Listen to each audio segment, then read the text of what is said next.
The wind in this part of Montana did not whisper.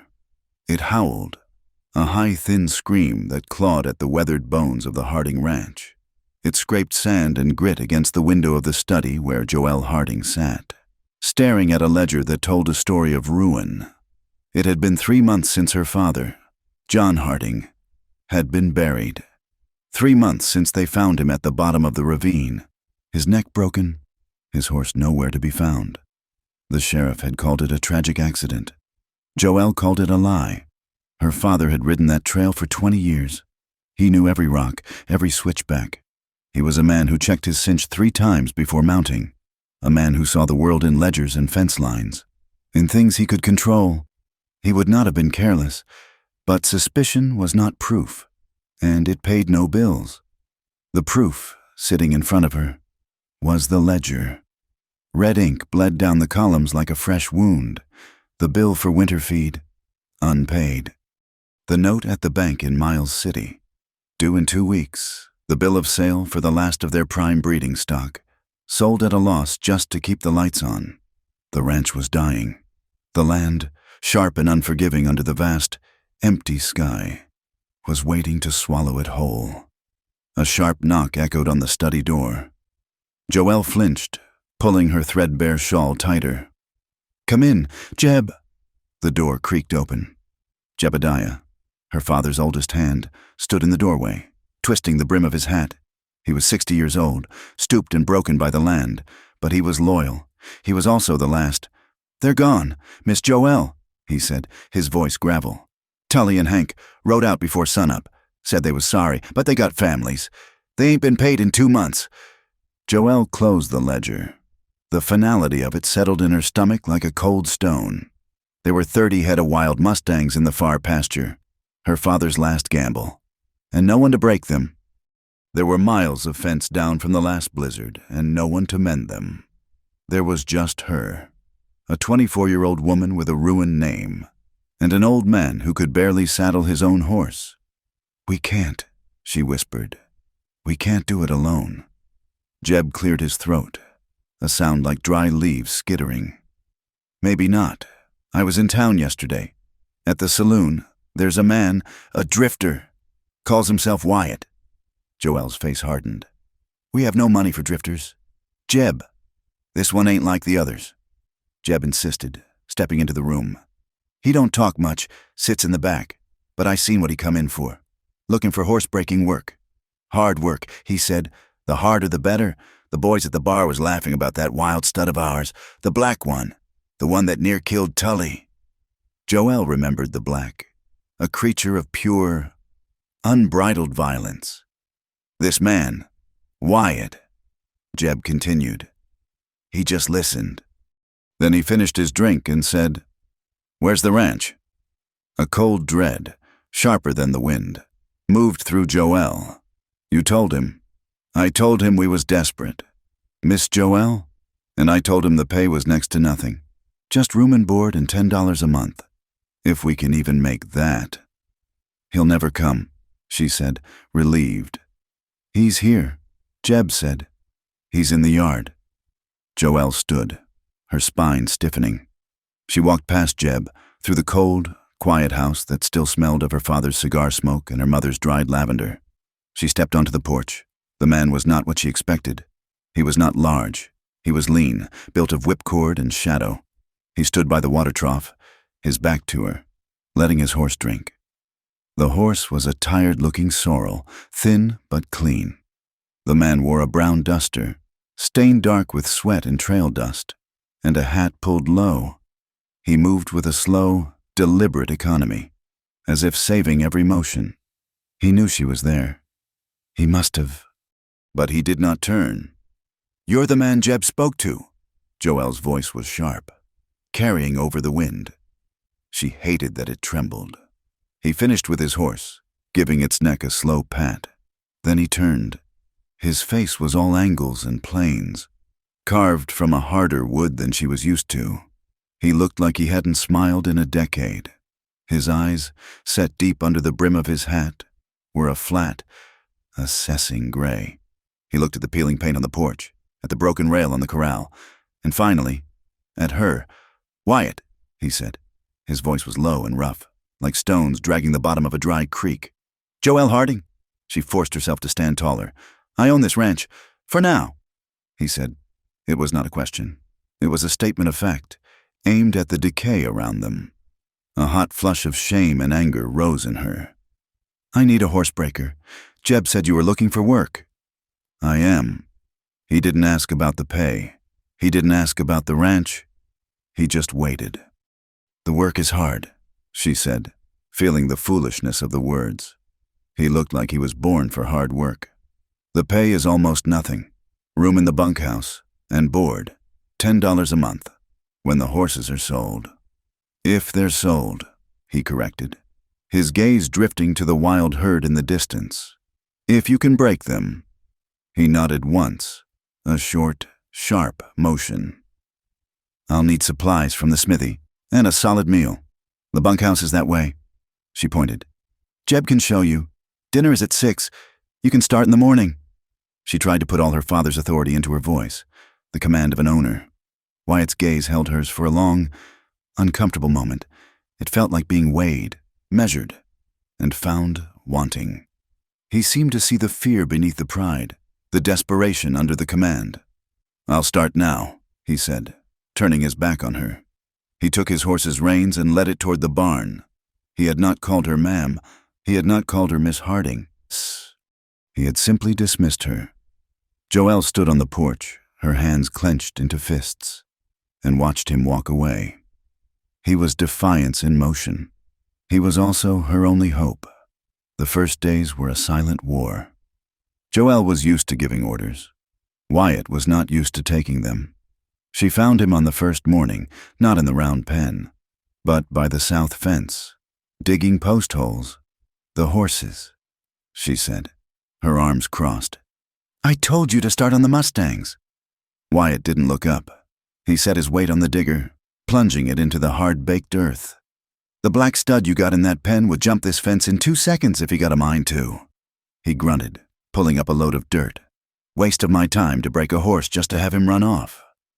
"I am the one who decides what is a waste of time," she snapped. He finally stopped and looked at her. The sun was just rising, painting the sky in violent shades of orange and purple, and it caught the stubble on his jaw. He was unshaven, and he looked tired. "Go back to your books, Miss Harding," he said, his voice flat. "The fences need mending. The horses can wait a day." He turned back to the hole, and the thud of the digger was the only sound. She stormed back to the house, humiliated. He was right, of course. The fences were a disaster. Her father would have fixed the fences first. But the correction, the casual dismissal of her authority, stung worse than a slap. She watched him from the kitchen window. He worked without stopping. He didn't pause for water, didn't wipe the sweat from his brow. He just worked, a relentless machine of muscle and will. Jeb worked beside him, and for the first time in months, the old man seemed to have a spark in him, a purpose. Wyatt was a phantom. He took his meals on the bunkhouse porch, alone. He spoke to the horses in a low murmur, but to her, he offered only silence or short, blunt truths. She was the owner of the ranch, and yet she felt like an intruder in his world. To escape the tension, she took the buckboard into town for supplies. It was a trip she dreaded. The town of Clearwater was a small, dusty collection of false front buildings that catered to cowboys and prospectors. It was also a town that had judged her and found her guilty. As she walked into the general store, the conversation stopped. Mrs. Davies, the banker's wife, and Mrs. Henderson, the preacher's wife, were at the counter. They turned, their faces pinched with piety. They saw her, and their whispers began. "Scandalous." She heard Mrs. Davies hiss, loud enough to carry. "With a married man, her poor father, barely in the ground." Joelle kept her chin high. She walked past them to the back of the store, her shopping list in a trembling hand. She could feel their eyes on her back, dissecting her worn dress, the patch on her boot, her sin. It felt like a physical brand. A year ago, she had been in love, or so she had thought. Arthur Simmons. He was handsome, wealthy, and full of promises about leaving his wife, about taking Joelle to San Francisco. He had lied. His wife had found them. The confrontation had been public, humiliating. Arthur had closed ranks with his wife, painting Joelle as a desperate harlot. The town, eager for a villain, had believed him. Her father had stood by her, but the shame had isolated them. It had, she was sure, contributed to the stress that led to his accident. Now, she was not just the bankrupt rancher's daughter. She was the town whore. "That'll be $4.50. Joelle." "Mr. Henderson said from behind the counter, his eyes avoiding hers. "Cash, of course." The last vestiges of her credit were gone.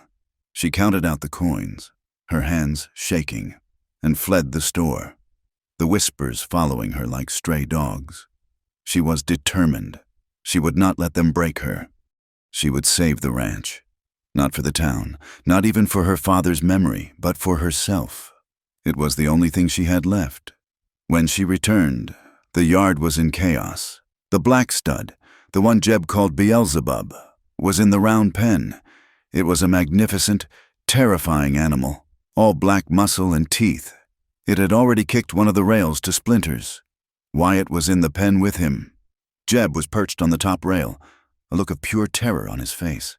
"Miss Joelle, thank God. Tell him to come out. That thing's gonna kill him." Joelle gripped the railing. Wyatt held nothing but a long rope. The horse was in a lather, its eyes rolling white, foam flying from its mouth. It charged. Wyatt didn't run. He didn't flinch. He moved, a quick, fluid sidestep, like a bullfighter, and the horse slammed into the fence where he had been standing. The horse screamed, a sound of pure rage, and turned, rearing up, its front hooves striking at the air. Wyatt spoke, his voice unbelievably calm. "Easy, boy. Easy now. Ain't no one in here but you and me." He was moving, always moving, a constant, quiet pressure. He wasn't fighting the horse. He was dancing with it. He used the rope to turn the horse, to make it work, to make it think. He kept its attention, never letting it rest, never letting it win, but never hurting it. Joelle watched, mesmerized. She had seen her father break horses. He used strength and speed. This was different. This was a battle of wills. The horse charged again, and this time, Wyatt met its gaze. He stood his ground, and at the last second, he snapped the rope, turning the horse so hard it nearly fell. The animal stumbled, blowing hard, confused. "That's it," Wyatt murmured. "That's enough of that." For an hour, they moved. The horse's rage slowly burned down to exhaustion, and then to curiosity. Wyatt was patient. He was a rock, an unmovable object. He waited for the horse to make a mistake, and then he corrected it, gently but firmly.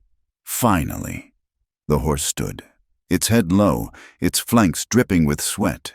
It was still wild, but the fight was gone, replaced by a weary understanding. Wyatt slowly, very slowly, walked toward it. He didn't look it in the eye. He looked at the ground, his body turned, offering peace. He reached out a hand, and the horse trembled but did not bolt. He touched its neck. Joelle let out a breath she didn't know she was holding. He gentled the horse for another 20 minutes, his hand moving over its neck, its back. He put the saddle blanket on. The horse tensed. He took it off.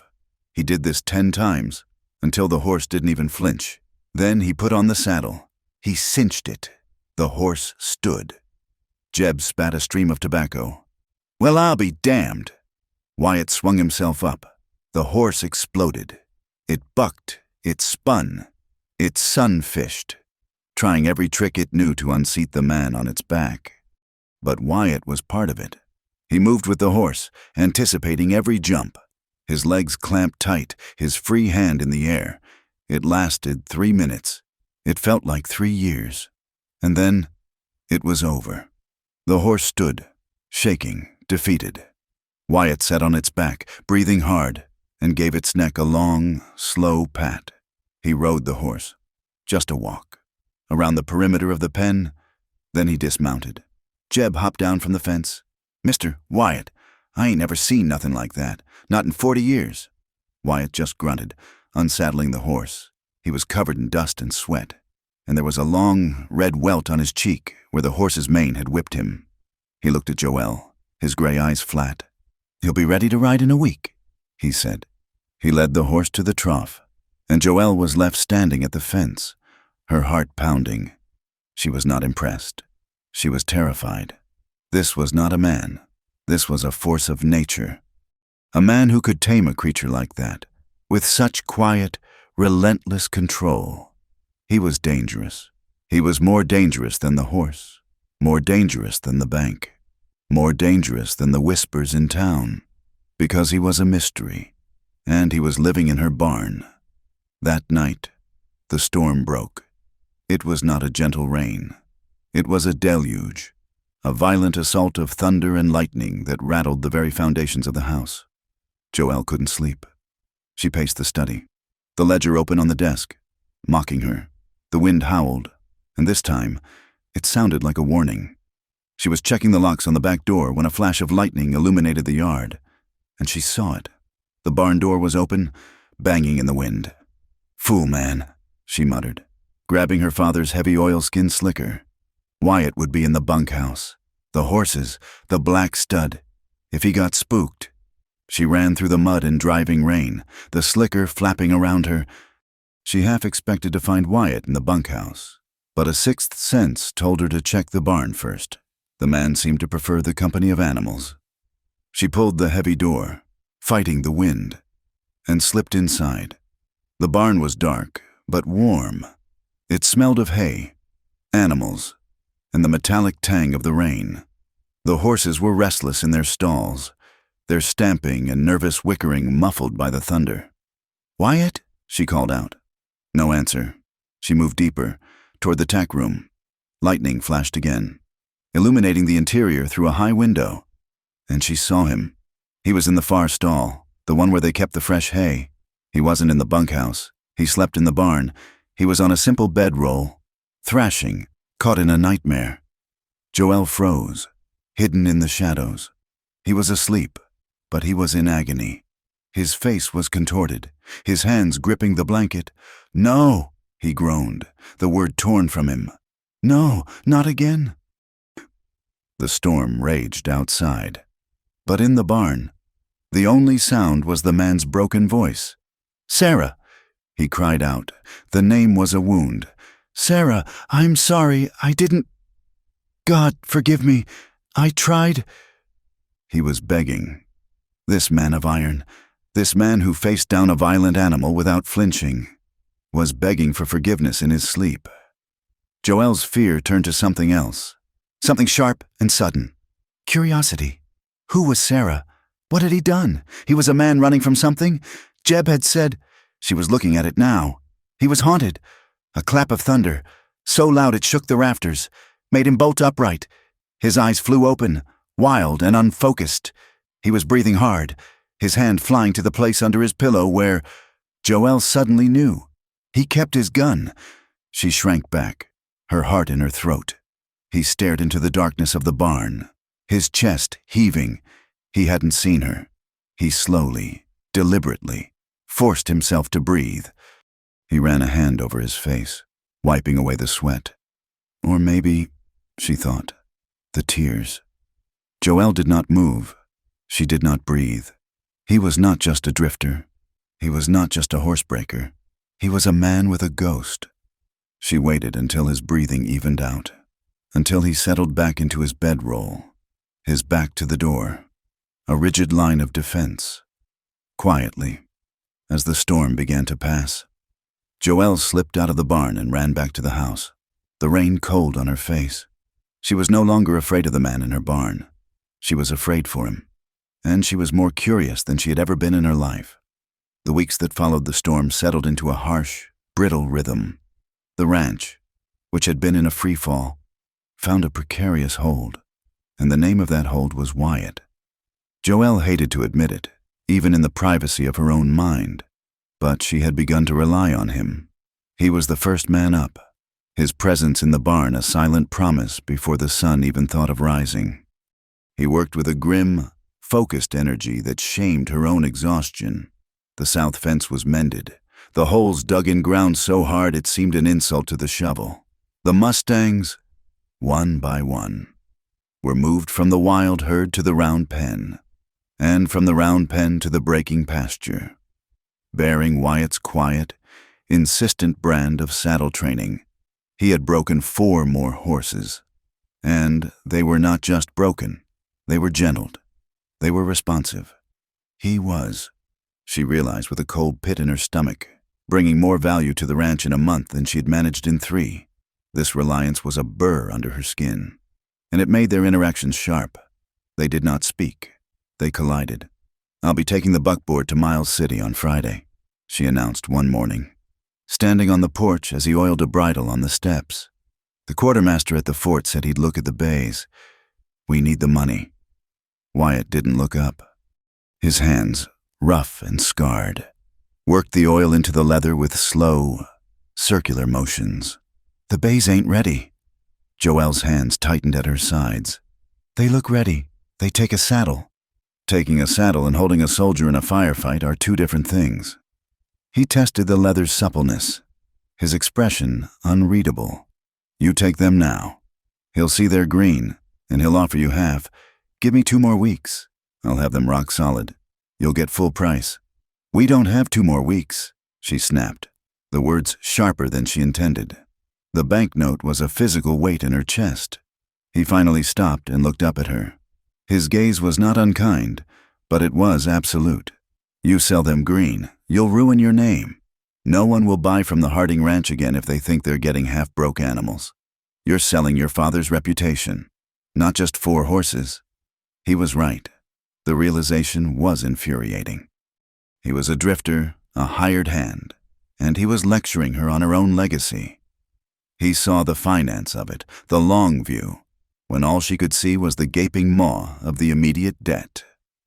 "Fine," she said, her voice tight. 2 weeks. But if that bank man comes, he'll have to come through me," Wyatt said, not as a threat, but as a simple fact. He turned back to the bridle. The argument was over, but the air between them vibrated. It was always like this. He would say something true, she would fight against it, and this strange, unspoken tension would draw taut. She would find herself watching his hands, a far too often occurrence. She wondered what they would feel like.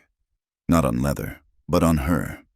The thought was immediate, shocking, and she banished it with a flush of shame. She was watching him, studying him, and the more she watched, the less she knew. He was a man of profound contradictions. He was brutal with the black stud, yet she had seen him stand for 10 minutes to let a foal muzzle his hand. He was curt and dismissive with her, yet he had mended the broken rocker on the porch, a small, unnecessary act of care. And there was the matter of his nightmares. She had not gone back to the barn at night, but she heard him sometimes, when the wind was right. A single, choked word, a name, Sarah. Her curiosity was a living thing, a cat pacing the borders of her mind, but she knew better than to ask. A man like Wyatt was a closed door, and trying to force it open would only get her hand broken. The door was forced open anyway, not by her, but by the law. Sheriff Brody rode in on a Tuesday, his horse kicking up a cloud of dust that settled on everything. Brody was a big man, a man who believed his authority came from his size and his badge. In that order. He was not a friend of the Harding Ranch, not since her scandal. He had made his disapproval clear.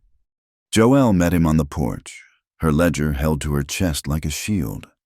"Sheriff, to what do we owe the visit?" "Miss Harding." He tipped his hat, but his eyes were cold. They swept the yard, noting the repairs, the line of newly broken horses. "Seems you're managing." "We are." His gaze landed on Wyatt, who was shoeing a mare by the barn, the ring of his hammer the only sound. Wyatt did not stop. He did not look up. He just continued his work. Tap, tap, tap, a steady, metallic heartbeat. "Heard you hired some help," Brody said, his voice loud enough to carry. "I hired a horsebreaker," Joelle said. Brody hitched his belt. "Funny thing, I was just going through some old posters. Got one in my office. A man wanted for questioning. Back in Texas. Caused a whole lot of trouble. Man's name is Wyatt. Tap, tap, tap. The hammer strokes were even, unhurried. Joelle's breath caught. She looked at Wyatt. His back was to them. A solid, unmoving wall of muscle. He was still. Too still. Brody spat into the dust. This man on the poster, he looks a bit like your new hand. Hard to tell. Posters ain't what they used to be. Joelle found her voice. Wyatt is a common name. Sheriff. It is. Brody agreed, his eyes narrowing. He was enjoying this. He was testing her. But this one, he was a ranch hand, got into it with a local sheriff. A sheriff's son wound up dead. The hammer stroke stopped. Wyatt placed the hammer carefully on the anvil. He turned. Slow. He was more than 50 yards away, but his presence spanned the distance. He wiped his hands on a rag, his movements deliberate. He looked at the sheriff, and his face was granite. I'm just a horsebreaker. Sheriff, Wyatt called, his voice that same dry creek bed rumble. But I'm busy, and you're spooking the mare. Brody held the stare for a long moment. He was a man used to being obeyed, used to inspiring fear, but Wyatt was not afraid. He was waiting. Brody was a big man, but Wyatt was a dangerous one. Joelle could feel the difference. Finally. Brody looked away, breaking the contact. He grunted, turning back to Joelle. Just making my rounds. Miss Harding, good to know who's in my county. He tipped his hat again, this time with a little less certainty. You have a good day. He mounted up and rode out. Joelle was left trembling. The silence in the yard was absolute, broken only by the nervous stamp of the mare. Wyatt picked up his hammer and went back to work. Tap, tap, tap. He had not confirmed it. He had not denied it. He had deflected. And in his deflection, Joelle had her answer. The man in her barn, the man she was relying on, was possibly a killer. A man running from a dead sheriff's son. A man named Wyatt. The branding was set for the next day. It was a miserable, unnecessary job, and with only the 3 of them, it was borderline impossible. But the calves were getting too old, and the unbranded stock was a liability. The air was thick with dust and the smell of burning hair. The sky was a pale, washed-out blue. Jeb, his face already streaked with sweat, worked the small fire, keeping the branding irons hot. Joelle was on horseback, tasked with helping to cut the calves from their mothers. Wyatt was on foot, the roper. He moved with a speed and grace that was almost brutal. His lasso was a living extension of his arm, snaking out, finding the back legs of a calf and dragging it, bawling, toward the fire. Joelle was trying to keep her mind on the work, but the sheriff's words kept ringing in her ears. A sheriff's son wound up dead. She was distracted. She pushed her horse too hard, cutting too close to a big longhorn cow that had been mean all morning. The cow turned, its eyes red, and saw Joelle as the threat. "Joelle!" Jeb yelled. It happened in a second. The cow charged. Joelle pulled the reins, her horse rearing in panic. She lost her stirrup, her balance gone. She was falling. She saw the dust. She saw the massive, horned head, and she knew she was going to be trampled. A force hit her. It was not a push. It was an explosion. Wyatt had dropped his rope and launched himself from a standstill, covering the 10 feet between them in 2 strides. He hit her square in the ribs, a flying tackle that sent them both rolling, end over end, into the dirt and manure of the corral. She landed on her back, the wind knocked out of her. Wyatt was on top of her, a dead weight, his arm thrown protectively over her head. She heard the thunder of hooves, a furious bellow, and the crack of wood as the cow slammed into the fence post where she had been a moment before. "Get her out," Wyatt roared, not at Joelle, but at Jeb. The world was a dizzying blur of dust and pain. She couldn't breathe. Wyatt's body was heavy, hot, and smelled of sweat, dust, and something else, something sharp, like gunpowder. He rolled off her, grabbing his rope, and was on his feet in an instant, turning to face the cow, his body a low, aggressive crouch. He was putting himself between her and the animal. Jeb was there, flapping his hat, diverting the cow's attention. The danger passed. The cow trotted back to its calf, snorting. Wyatt didn't look at her. He didn't say a word. He just coiled his rope. I think I'm all right, Joelle gasped. Sitting up, her side ached where he had hit her. Her elbow was raw. You're done for the day, Wyatt said, his back still to her. His voice was flat, hard, angry. I am not. You're done, he repeated. He turned, and his face was a pale, tight mask. Go to the barn. Clean that arm. Jeb and I will finish. It was not a suggestion. It was an order, humiliated, shaking, and aching. Joelle stood up, brushed the filth from her trousers, and walked to the barn. She was 10 minutes later, sitting on a hay bale, her hands shaking so badly she couldn't uncork the iodine. The scrape on her elbow was deep, filled with grit. She didn't hear him enter. He just appeared, a shadow in the barn doorway. He walked over to her. He didn't speak. He took the iodine bottle from her trembling hands. He took the clean rag she'd set out. He knelt in front of her. The barn was quiet, save for the distant, angry bellows from the corral. He uncorked the bottle. He poured the brown liquid onto the rag, and the sharp, clean scent cut through the smell of hay. He took her arm. His grip was firm, his thumb pressing into her wrist. His other hand, holding the rag, was impossibly gentle. He began to clean the wound. His touch was tender. He worked with a surgeon's focus, his eyes on her arm, his brow furrowed. He said nothing. He just tended to her. She watched his face, the hard lines of his jaw, the way his dark hair fell over his forehead. He was so close. She could feel the heat radiating from him. This was the man who had nightmares, the man who had faced down a sheriff, the man who had just saved her life. The silence stretched, filled with the unspoken. The gentle press of his fingers on her skin was more intimate than any conversation. The tenderness was too much. It was more frightening than the anger. It undermined her. She pulled her arm back. I can do it. He didn't let go. His gaze lifted, met hers. His gray eyes were not flat now. They were turbulent, deep. Who are you? She whispered, the question torn from her. He let go of her arm. The connection broken. He sat back on his heels. You know my name. That's not what I mean. Her voice was stronger now, fueled by the adrenaline, the fear, the confusion. The sheriff. He came here looking for a man named Wyatt, a man who killed a sheriff's son in Texas. He stood up, turning away from her, and scrubbed a hand over his face. He looked tired, bone-tired. You're hiding something. She pushed, standing up to face his back. You sleep in the barn. You have nightmares. You won't talk, and you. Who are you? Wyatt. What are you running from? He turned around slowly. The tenderness was gone. The barn was full of shadow, but his face was colder than any of them. Everyone's running from something. Miss Harding, he said, and the use of her formal name was a slap.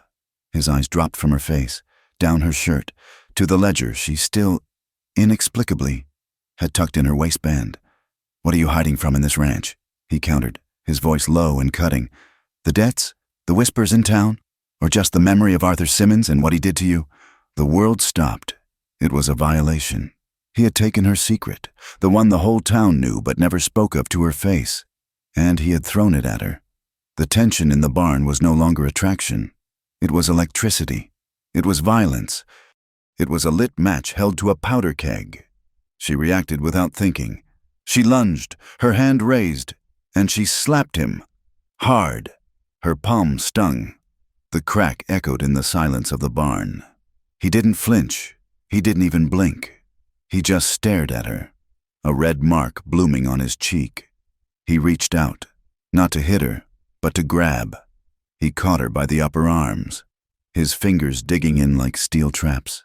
He hauled her close, so close she was slammed against his chest, their bodies colliding with a force that mirrored his tackle in the yard. Don't, he growled, his face inches from hers. You ever do that again? She was breathless, trapped. She could feel the ridge of muscle in his chest, the pounding of his heart against hers. Or maybe it was her own. He smelled of sweat and leather and rage. "Let me go," she breathed, but she didn't struggle. His eyes dropped to her mouth. She saw it. He saw it. The line. It was right there, a hair's breadth away. A single movement, a tilt of the head, and they would cross it. The air crackled. It was not gentle. It was not kind. It was raw, desperate. It was two broken people daring each other to break the other. He was going to kiss her. She was going to let him. Then, with a shudder, he released her. He shoved her back, as if she were the one on fire.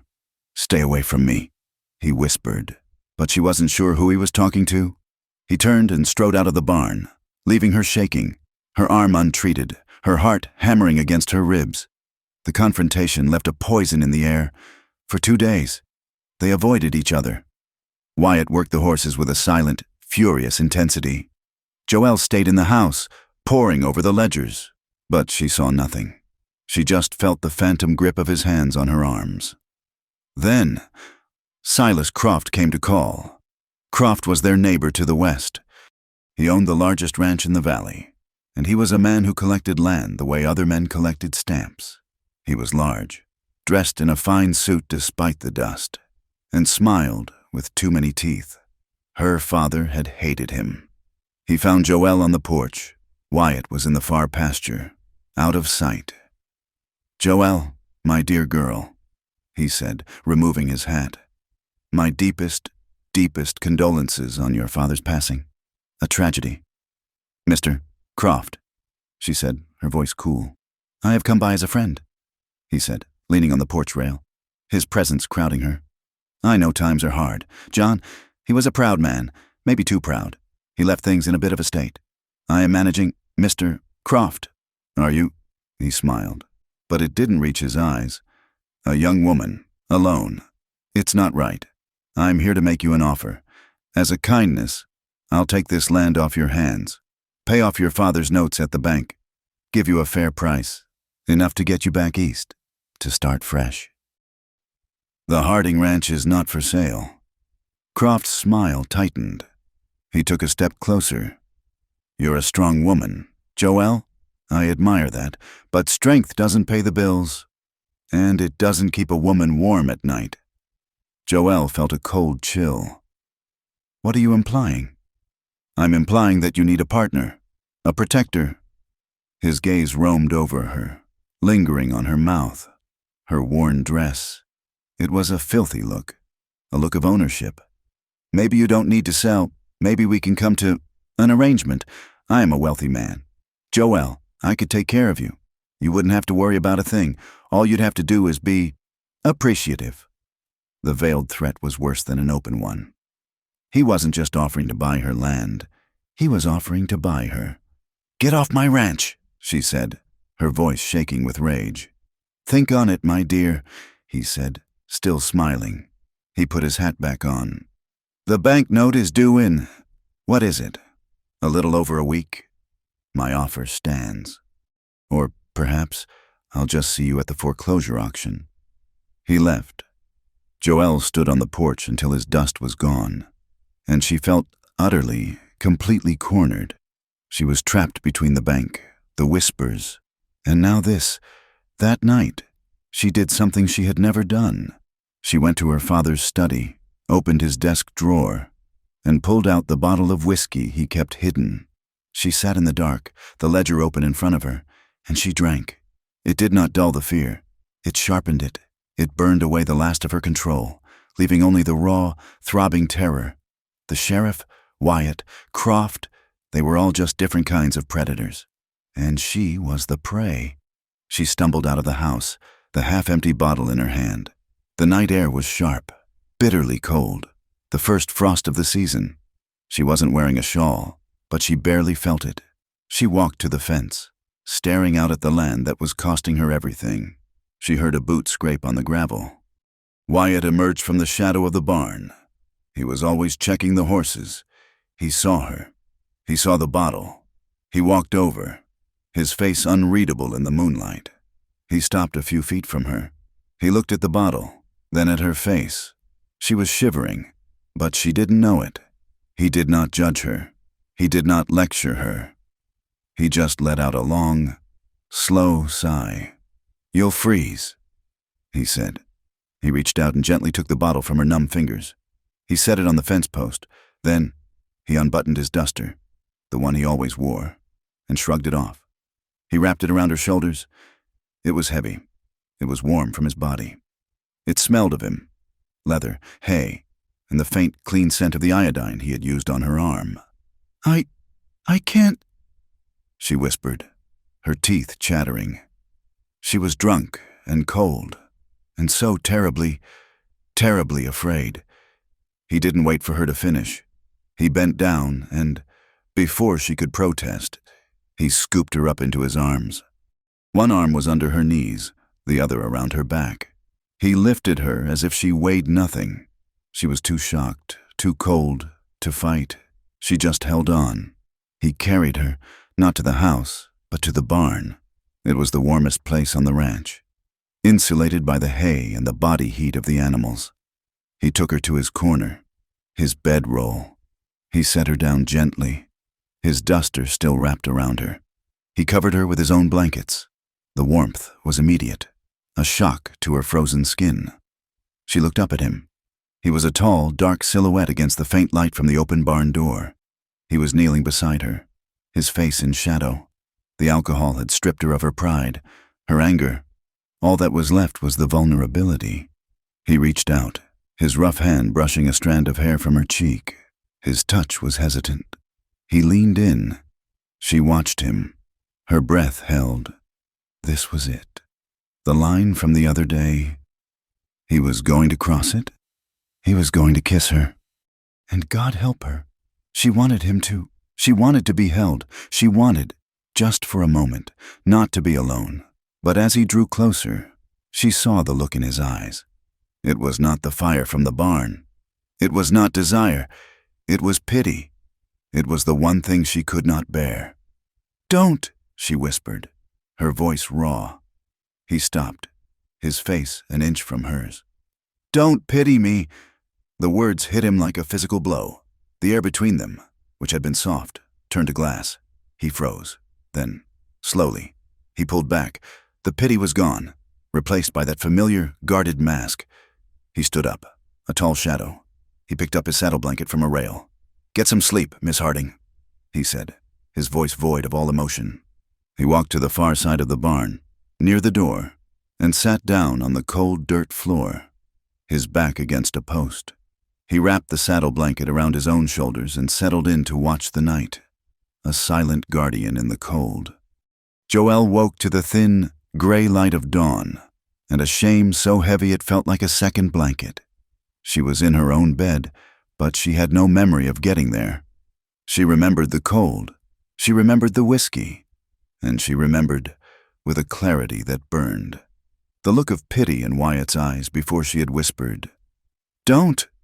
Her head throbbed, a dull, aching counterpoint to the sharp sting of her humiliation. She had done more than get drunk. She had shown him her weakness. She had let him carry her. Let him see the pathetic, terrified child under the veneer of the ranch owner. She found his duster folded neatly at the foot of her bed. It was still warm, still smelled of him, of leather and smoke and the outdoors. She snatched it up, her face hot, and threw it into the corner of the room. For the next few sennight, she moved through her days like a ghost in her own home. She avoided Wyatt. It was a miserable, childish dance. If he was in the corrals, she was in the house. If he came to the house for supplies, she was in the vegetable garden, violently weeding rows that were already clear. She took her meals alone, cold bread and cheese in her father's study, rather than risk sitting at the kitchen table while he was in the yard. But she watched him, from the study window, which overlooked the breaking pen. She watched, and the watching only deepened her confusion.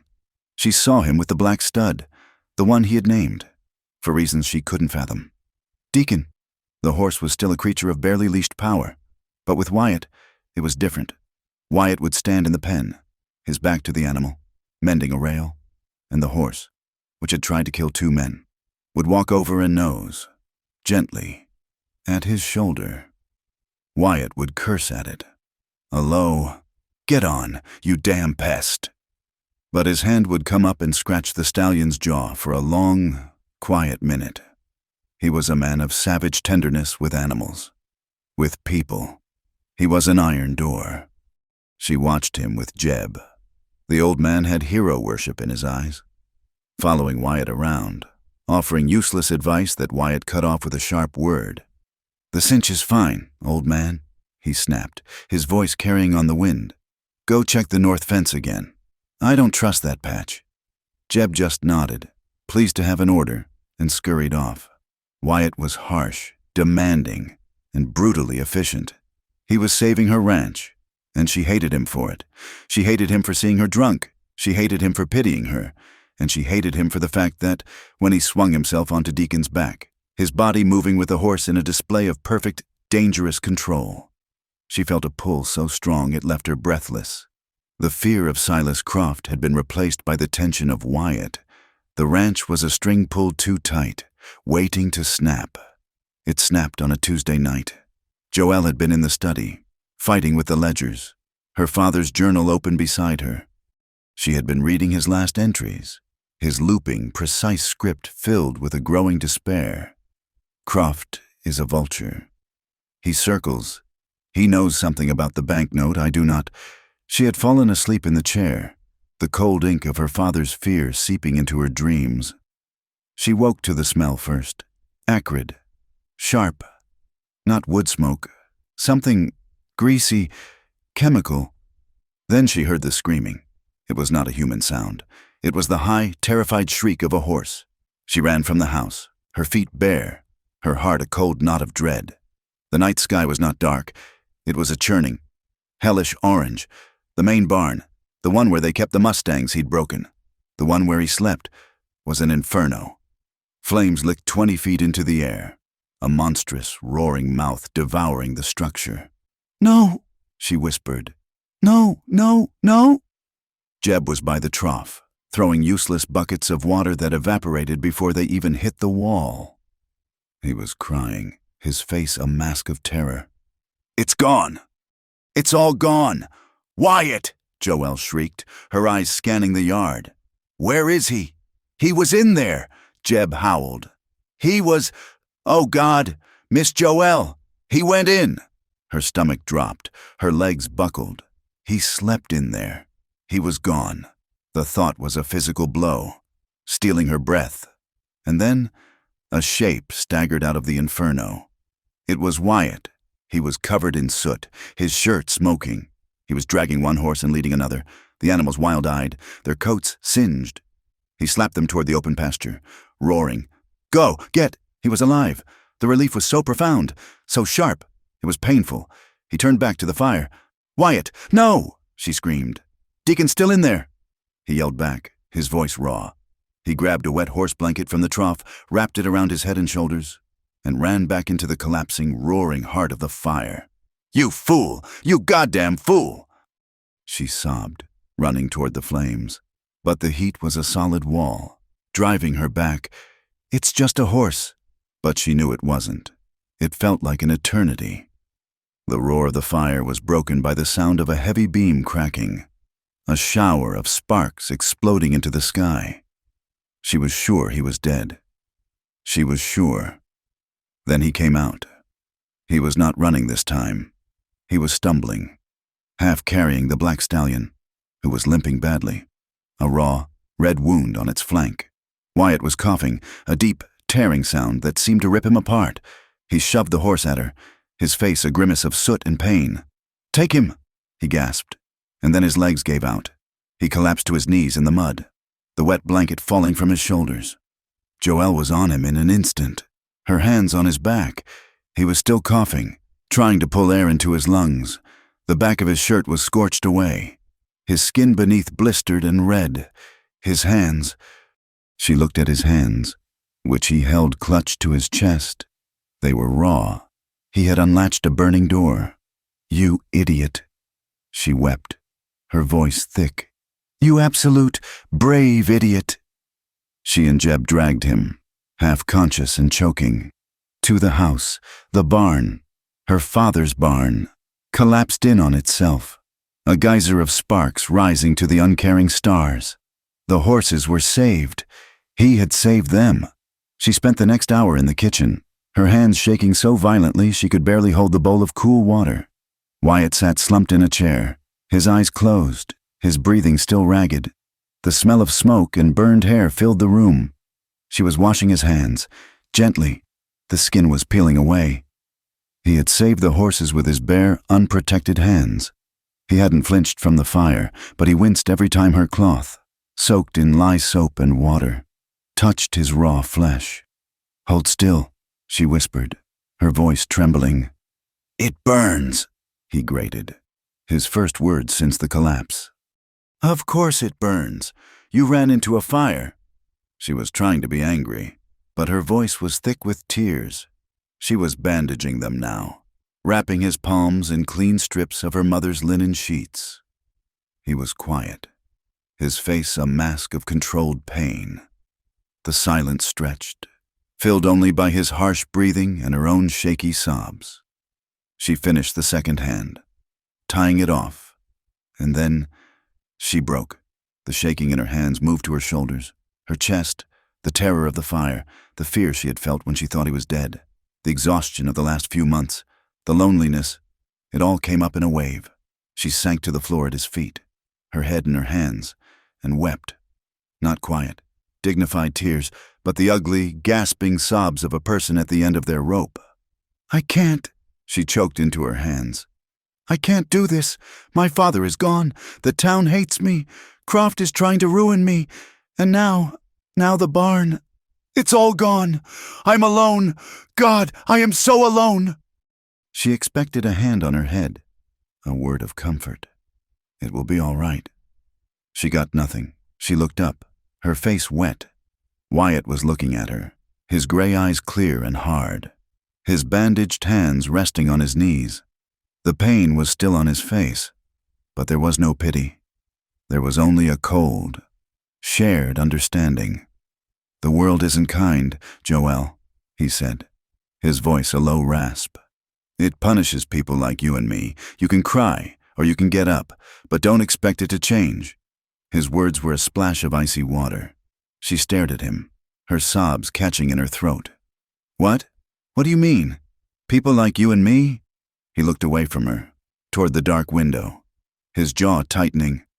"You're not alone in being hunted." "Hunted by who?" she pressed, grabbing his knee. "Wyatt, tell me. Who are you?"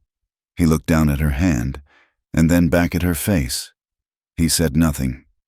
He just got up, his movements stiff, his bandaged hands held awkwardly, and walked out of the kitchen, leaving her alone on the floor. He sat in the dark on the porch, the pain in his hands a dull, white-hot fire. It was a familiar pain. Pain was a tether. It kept him in the present. But the smoke, the fire, the girl crying at his feet, it was pulling him back. He closed his eyes. It was not Montana. It was Texas. The air was not cold. It was thick, humid, and smelled of cattle and dust. He was 21, fast with a rope, faster with his hands, and stupidly, dangerously young. He worked for a man named Abernathy. Abernathy had a daughter, Sarah. She was 16, all elbows and angles, with eyes that had seen too much. The problem was not Abernathy. It was the county. It was Sheriff Elias Cole and his son, Elias Jr.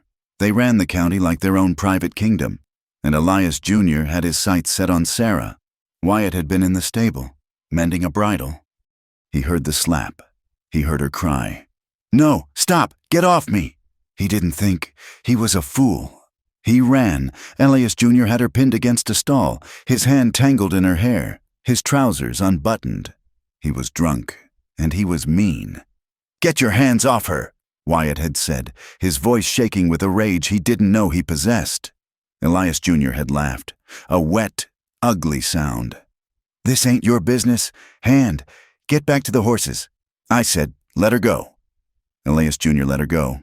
He shoved her to the ground, and she scurried into a corner. Sobbing, he turned, his face red, and pulled the pistol from his belt.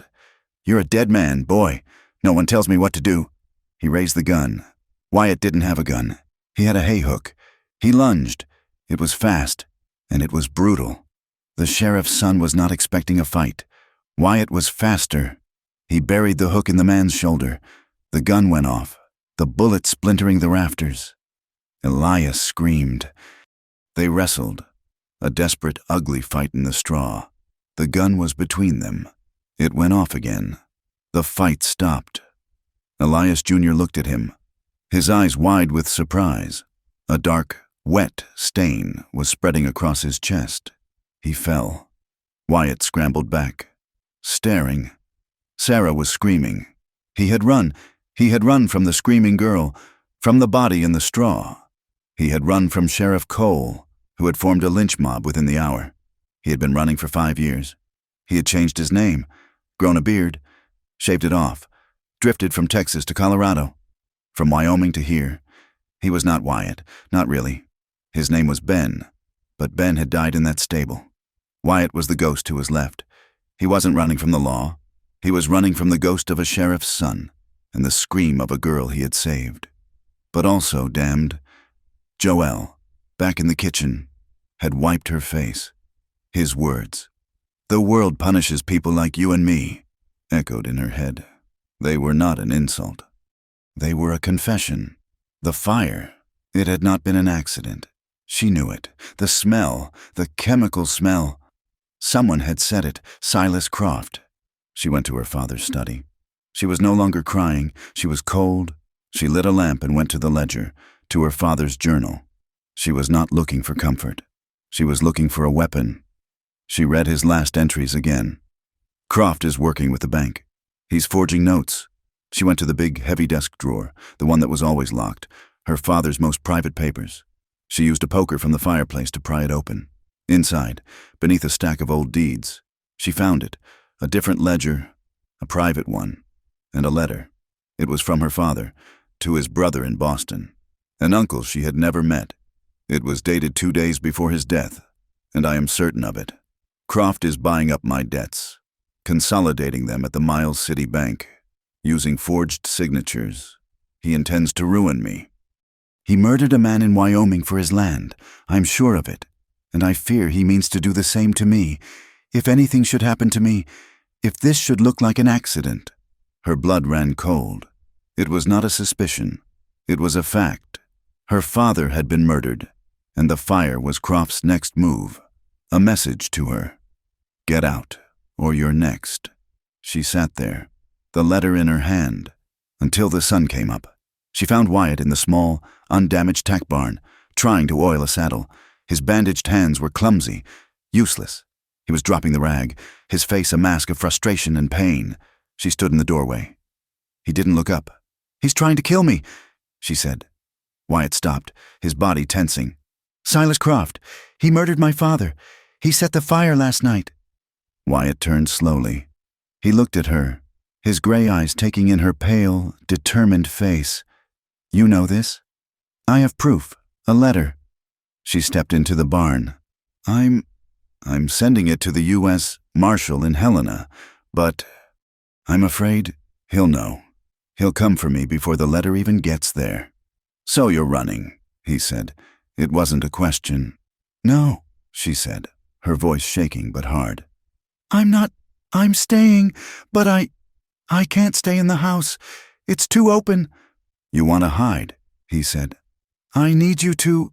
I can't ask you," she stammered. "This isn't your fight. You should leave.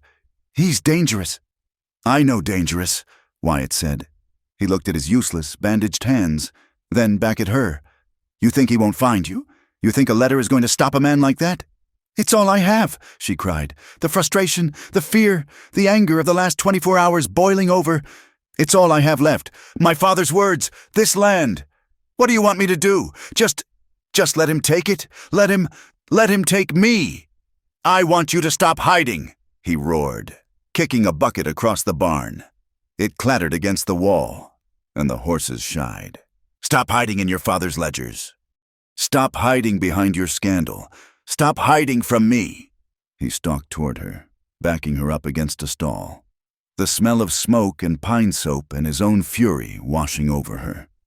What are you so afraid of? He snarled, planting his arms on either side of her, caging her in. His bandaged hands were near her face. Croft? Or this? She was trapped. His body was a wall of heat. His face was inches from hers. She could see the lines of pain around his eyes, the anger, and something else, something deeper. You've been watching me for weeks, he said, his voice dropping to a low, raw whisper.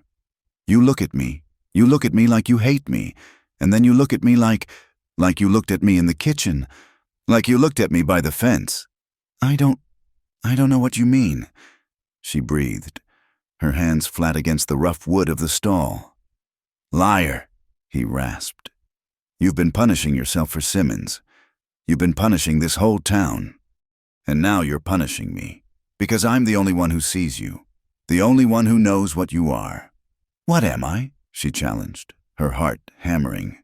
He leaned in, his lips almost brushing her ear. You're like me, you're a survivor, and you're starving. He pulled back, his eyes were burning. So, I'll ask you. Joel, he said, his voice raw with a pain that had nothing to do with his hands. You keep pushing me away, you keep pulling me in. What is it you want from me? Is it punishment, or is it passion? She stared at him.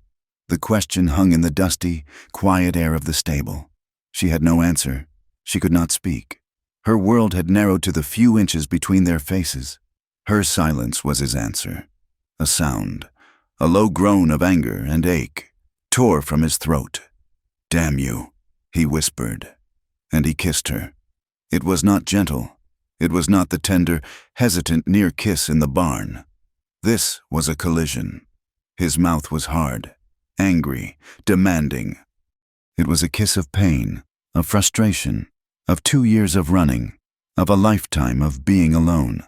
His bandaged hands came up, clumsy, and framed her face, his thumbs pressing into her jaw, holding her still. It was a punishment. It was a release. For a second, she was frozen, shocked by the force of it. And then, she broke. She answered him. Her hands came up and grabbed his shirt, balling the singed fabric in her fists. She kissed him back, not with tenderness, but with all the pent-up fury and fear and desperate, aching need that she had been hiding for a year. It was a drowning man's kiss, a starving man's feast. It was raw, and it was painful, and it was the most honest thing either of them had done in years. His mouth softened, just a fraction, the anger giving way to a desperate, consuming hunger. Her fingers dug into his back. He was the fire, and she was the wind, and in the quiet of the stable, surrounded by the smell of hay and smoke, they crossed the line. The sun rose, indifferent and gold, on a world of ash and shame. Joelle had fled the stable in the dark, hours before dawn, her body still humming with a raw, desperate energy. She had scrubbed her skin in a basin of icy water, as if she could wash away the smell of smoke and him. She was in her father's study when the sun came up, but she hadn't slept. She had not. She realized, with a cold, hollow feeling, even barricaded herself against Croft. She had been so consumed by Wyatt, by the raw, undeniable force of what had happened between them, that she had forgotten to be afraid. Now, she was terrified. The regret was a physical sickness, a sour taste in her mouth. It was not, she admitted, a regret for the act itself. It was not a moral failing, not after the town had already branded her a sinner. The regret was for the vulnerability. She had not just let him touch her. She had clung to him. She had met his hunger with her own. She had shown him the desperate, starving thing beneath her pride. And men who saw that kind of weakness did one thing. They left. Arthur Simmons had left, vanishing behind his wife's skirts. Her father had left, gone to the bottom of a ravine. The ranch hands had left. Wyatt, a man with his own ghosts, a man who had been running his entire life, would be no different. He had taken what he wanted, a moment's comfort, and now he would be gone. The thought of facing the empty yard, the empty bunkhouse, was more than she could bear. She stayed in the house, a prisoner of her own shame. She heard him moving outside. The sound of splintered wood being cleared, the low, comforting nicker of one of the horses he had saved. He was working. He was staying. This was, somehow, worse. She emerged late in the morning, her face scrubbed, her hair pinned up so tightly it made her temples ache. She wore her father's old work trousers and a stern, brittle expression. She would be the owner of the ranch. Nothing had happened. Wyatt was by the ruined barn. Sifting through the wreckage, his back was to her. His hands, still wrapped in the white linen bandages, were dark with soot. He was trying to salvage tools, a hopeless, painful task. She marched over to him, her steps too fast. "We need to clear this. We can use the south pasture for the horses, but the well is too far. We'll have to. She was babbling. He turned, and his face stopped her. He looked as wrecked as she felt. His eyes were bloodshot, exhaustion carved into the lines around his mouth. He was in pain, his hands clearly throbbing, his chest still rattling with a cough from the smoke. He looked at her severe, pulled-back hair, at the cold, impersonal mask she wore. He saw the distance. He had held her. He had felt her break apart in his arms. He had shared something with her in the hay that was as raw as a wound. And now she was looking at him as if he were a stranger, a hired hand. "Jeb can help you with the tools," she said, her voice clipped, unable to meet his eyes. "I need to go to the house and check the ledgers." She turned to leave. "Just like that," he said. His voice was not the rasp of the night before. It was a low, dead thing. She froze, her back to him. "I don't know what you mean. You know exactly what I mean." He walked toward her, and she had to force herself not to retreat. He stopped a few feet away. His bandaged hands held awkwardly at his sides. "You got what you wanted, so now you go back to your books, and I go back to being the help." It was a mistake," she whispered, the words tasting like acid. "A mistake," he repeated. He laughed, a short, ugly sound that ended in a cough. "Right, that's what it was. You were drunk. You were scared. I was there." "Wyatt, don't." "No, you don't get to say that." His face hardened. He was a man used to being kicked, and he had seen this kick coming. "You don't get to pull me in, use me to what? To feel something? And then toss me aside like one of these burned boards. I did not use you," she flared, turning to face him. "What do you call it?" he shot back, stepping closer. "You come to me, crying, terrified. You let me, and now, in the light of day, you can't even look me in the eye. You're ashamed. I get it. You're ashamed to have been with the drifter, the hired hand. That's not true, isn't it?" He was close now, his shadow falling over her. "You think I don't see how you look at me, how the whole town looks at you? Maybe you just needed to prove to yourself that you were still, what, desirable? Or was it what I said?" He was goading her, pushing her, his own hurt manifesting as a cruel, targeted anger. Was it the punishment? Did you finally get the punishment you thought you deserved? Joelle? It was the word, punishment, and used. It was everything the town whispered. It was everything Arthur Simmons had made her. She didn't think, she just reacted. Her hand flew, a sharp, cracking sound that echoed in the ruined yard. She slapped him, hard, across the face, her palm connecting with the stubble on his jaw. He didn't flinch. He didn't even blink. He just stared at her. The red mark on his cheek, a mirror of the one she'd given him in the barn, and the violence of her own action broke her, the dam that had held for a year. Through her father's death, the whispers, the fire, the fear. It shattered. A sob tore from her throat, a sound of such profound, animal pain that it shocked them both. Her hand, the one that had struck him, flew to her mouth. "Oh, God!" she wept. "Oh, God!" She stumbled back, her knees giving way. She was going to fall. He caught her. Despite the slap, despite the anger, his reaction was instant. He surged forward, his arms wrapping around her, catching her before she hit the dirt. He pulled her against his chest, his bandaged hands coming up to cradle the back of her head, holding her as she finally, fell apart. She cried. She wept for her father, for her lost name, for the ranch, for the terrifying, gentle man she had just struck. She burrowed her face into his smoky shirt and sobbed, her entire body shaking with the force of her grief. He just held her. He didn't shush her. He didn't pat her back. He stood firm as a rock in the middle of the ashes, absorbing her pain, his chin resting on the top of her head. He winced as her fingers clutched his shirt, digging into the burns on his shoulders. But he did not let go. I didn't mean, she choked out against his chest. I know, he rumbled, his voice thick. I know. I'm sorry. I shouldn't have said it. I'm sorry. He held her for a long time, until the violent sobs subsided into shuddering, exhausted breaths.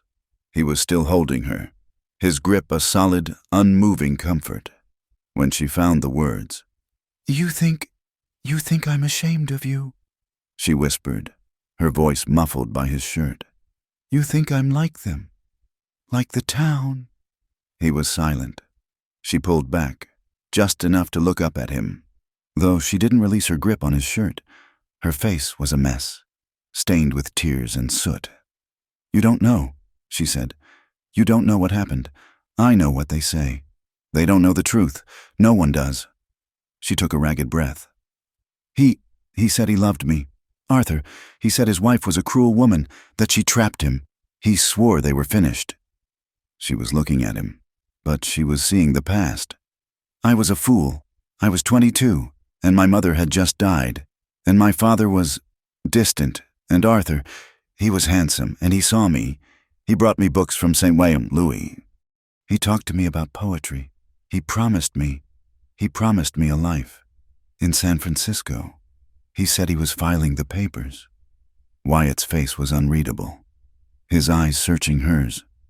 Just listening. He lied, she said, the words simple, heavy. He lied about everything. His wife wasn't cruel. She was just his wife, and he wasn't leaving her. He just wanted me. He wanted something new, a diversion. She looked down, at her hands fisted in his shirt. His wife found his letters, the ones I wrote. She didn't confront him. She confronted me, in the church, on a Sunday, in front of everyone. She read them. She read my words, my private, foolish, loving words, to the entire congregation. A fresh tear slipped down her cheek, hot and angry. And Arthur, she said, her voice dropping to a whisper of pure venom. He stood up right next to his wife, and he pointed at me. And he said he didn't know what had possessed me. He said I had propositioned him. That I was a desperate, fallen woman, that I had tried to trap him. He called me filth. Joelle. Wyatt's voice was rough. The town, she continued, her voice gaining a brittle strength. They believed him. Of course they did. He was a wealthy man. I was just me. They turned on me. Mrs. Davies, who I had known my whole life, crossed the street to avoid me. My father's credit at the bank was cut in half. As a precaution, I was treated like a disease, and I was alone. My father, he tried, but he was ashamed, too, ashamed of the scandal. He buried himself in this ranch, in his ledgers, and left me to bear it alone. She finally let go of his shirt. Stepping back, the confession left her hollowed out, but strangely calm. So, no, Wyatt, she said, looking him dead in the eye. I am not ashamed of you. I am afraid. I am afraid because you are the first person who has been kind to me in a year. You are the first person to stand up for me. You ran into a fire, and... What happened last night? It wasn't a mistake because I was ashamed of you. It was too much. It makes me weak, and I can't be weak, because now you'll leave, just like everyone leaves, and I can't survive that again. Wyatt stared at her. The anger was gone, replaced by a deep, aching comprehension. He saw her now, not as the proud ranch owner, but as a woman who had been betrayed at every turn. He slowly, carefully, reached out with his bandaged hand. He didn't grab her. He just laid his hand against her cheek, his thumb, rough and calloused, brushing away the tear track. His touch was hesitant, clumsy because of the linen, but it was gentle. "I'm not him," he said, his voice low. "I'm not Arthur Simmons, and I'm not your father." He stepped in, closing the small distance between them. "You didn't deserve that," he said, his gaze holding hers. "None of it. You loved a man who was a liar and a coward. That doesn't make you filth. It makes you human." He let his hand drop, but he didn't move away. "You do deserve something good, Joelle." The moment was a fragile, trembling thing. It was a new beginning, a quiet truce. It was shattered by the sound of approaching horses. Both of them tensed, turning toward the road. It was Silas Croft, and he was not alone. He had two men with him, hard-looking men with guns on their hips, men who were not ranch hands. Croft reined in his horse, a smug, satisfied smile on his face as he surveyed the burned-out barn. My, such a tragedy. It seems your run of bad luck is continuing. Miss Harding." Joelle stepped forward, Wyatt a solid presence just behind her. "What do you want?" "Croft, I was just in town," he said, all false sympathy. "Spoke with the bank. They are, of course, terribly concerned about the depreciation of their collateral." He held up a sheaf of papers. "They've asked me, as a concerned neighbor, to deliver these notice of default." And, he added, his smile widening, "a restraining order. You're to cease all operations. You're trespassing.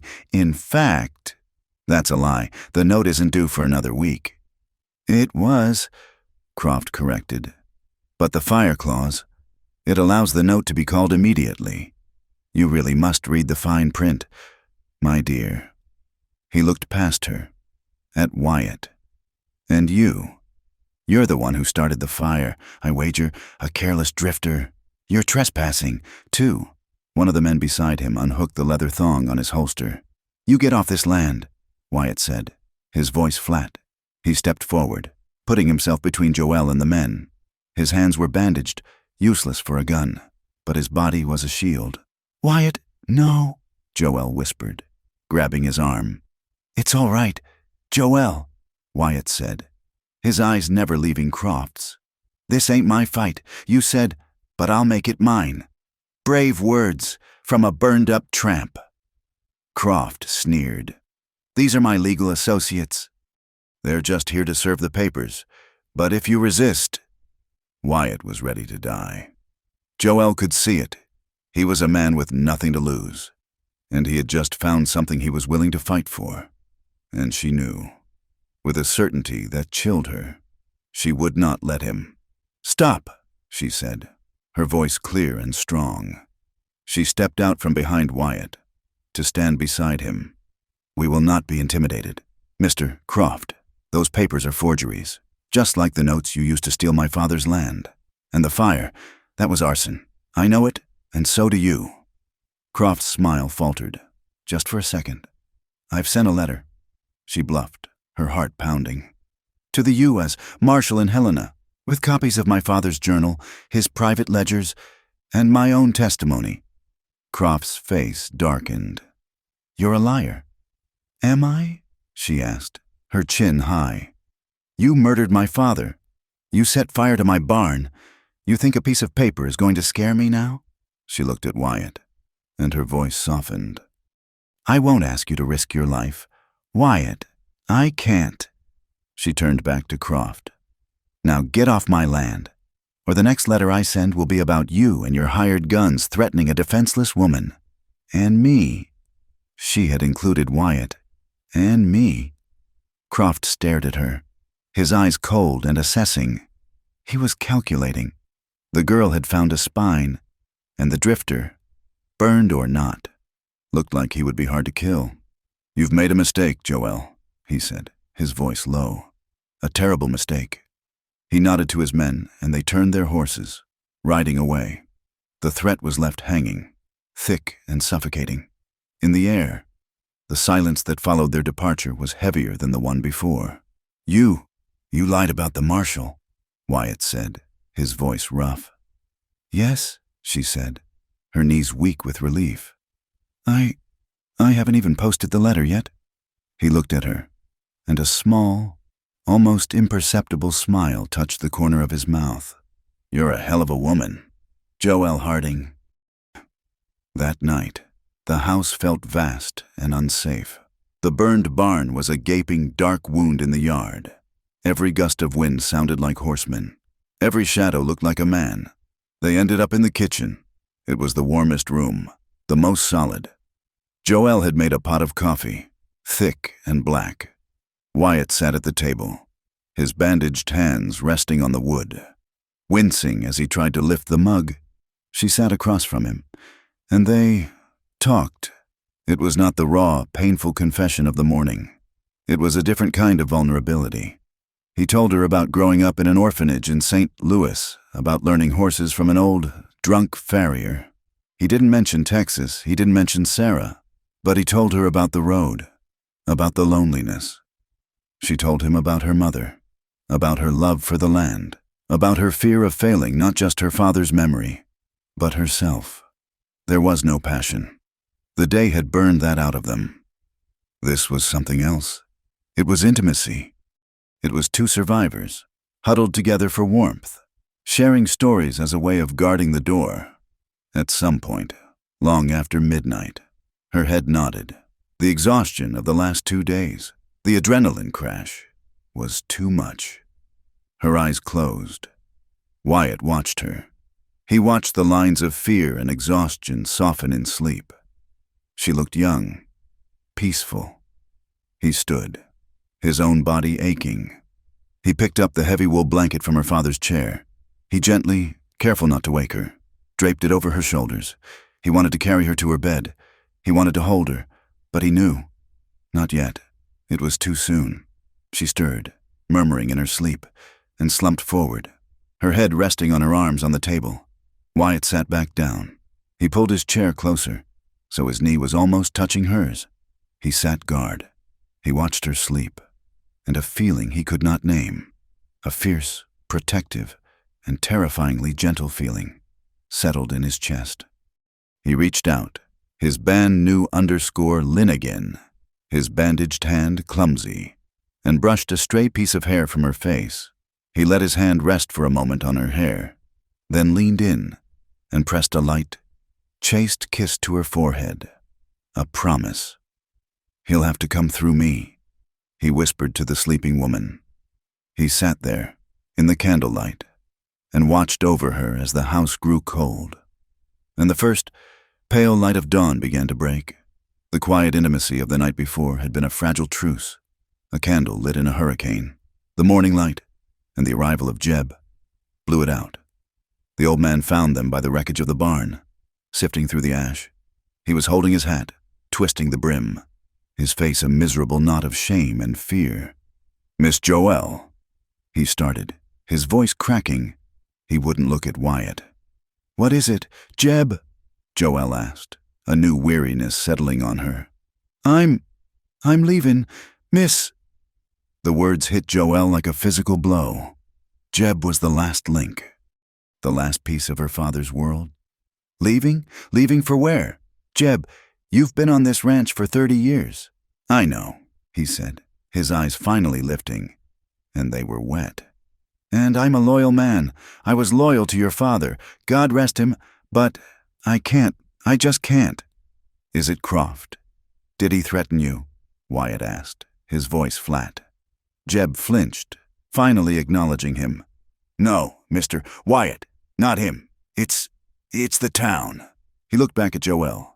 "I was in there, miss, to get feed. The whispers. Well, they ain't whispers no more." Joelle's blood ran cold. "What are they saying?" "They're saying what happened to you before, with Mr. Simmons. They're saying it's happening again. That you and him," he gestured awkwardly at Wyatt, "that you've taken up together. that the fire was God's judgment on a house of sin. They're saying, he choked on the word. They're calling you his, well, they ain't kind words. Shame, hot and familiar, washed over Joelle. She had been so focused on Croft, on survival, she had forgotten the other, smaller ways the world could kill a person. He saved my life, Jeb, Joelle said, her voice a low, hard thing. He saved the horses. I know that. Miss, I saw it, Jeb cried, desperate. But it don't matter to them. They see a lone woman and a drifter, and now you two, alone out here. With the barn gone, it looks a certain way. My daughter, she lives in town. She's married to the blacksmith. She don't want her PA working in that kind of place. I'm sorry. Miss Joelle, I'm just an old man. I can't fight no more. He put his hat on, a gesture of finality. He had a small roll of blankets tied to his saddle. He was already packed. Jeb, please, Joelle whispered.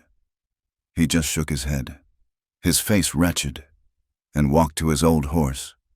He mounted up, gave one last look at the ranch that had been his whole life, and rode away without looking back. Joelle stood, silent, watching him go until he was just a speck on the horizon.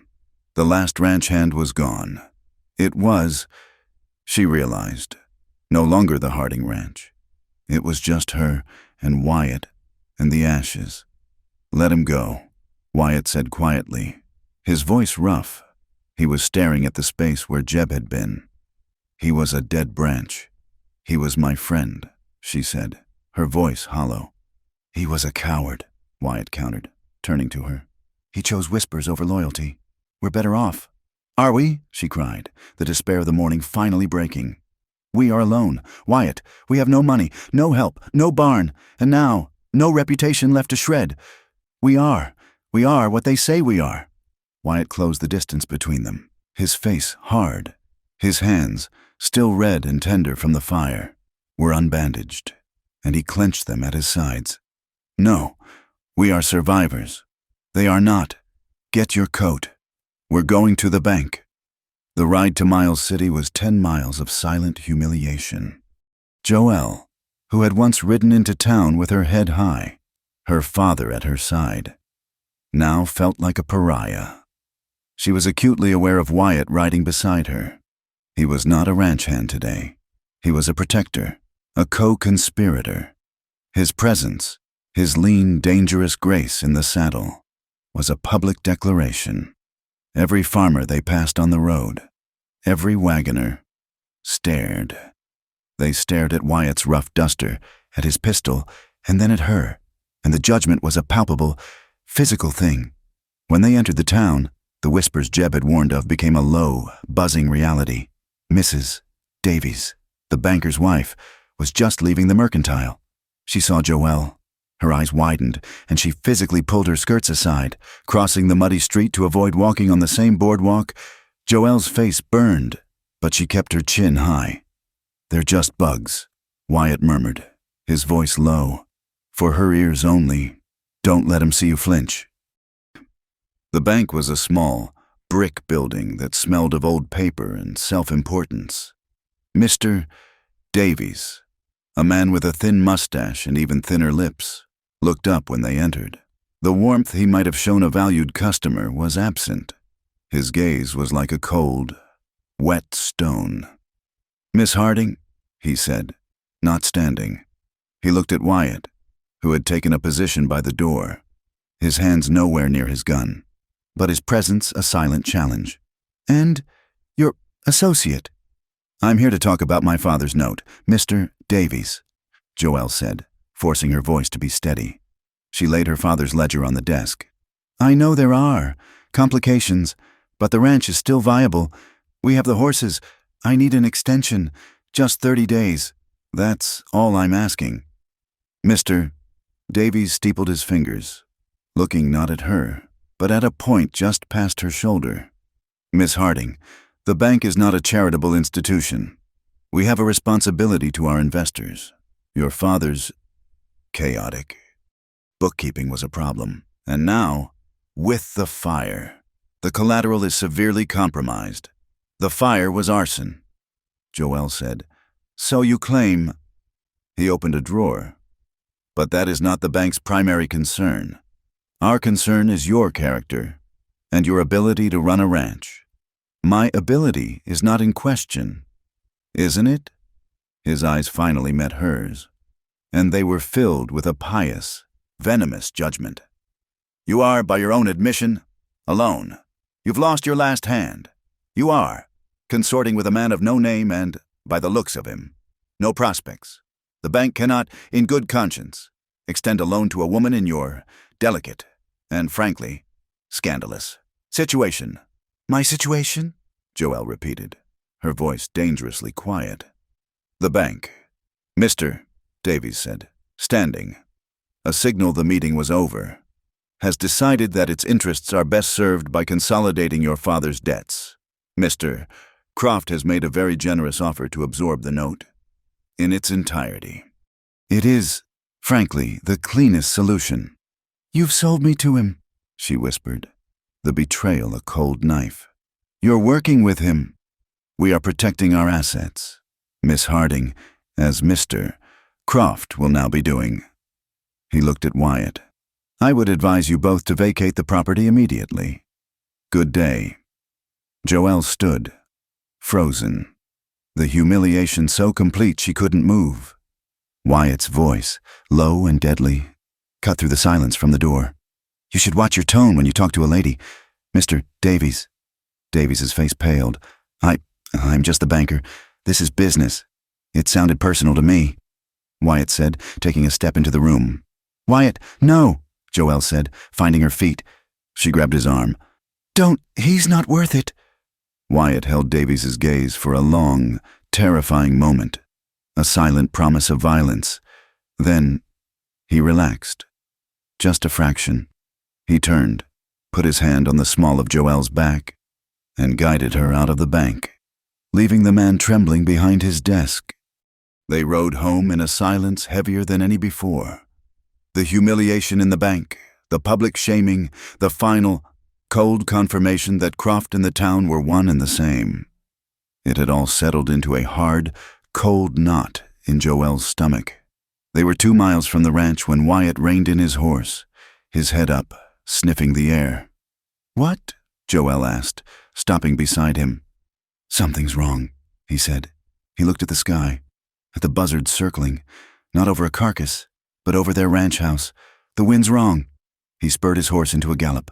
Joelle followed, her heart pounding with a new, unnamed dread. They didn't smell it until they were in the yard. It wasn't smoke. It was a sharp, chemical stink, like lye, mixed with something else, something rotten. "The horses!" Joelle gasped, riding toward the pasture.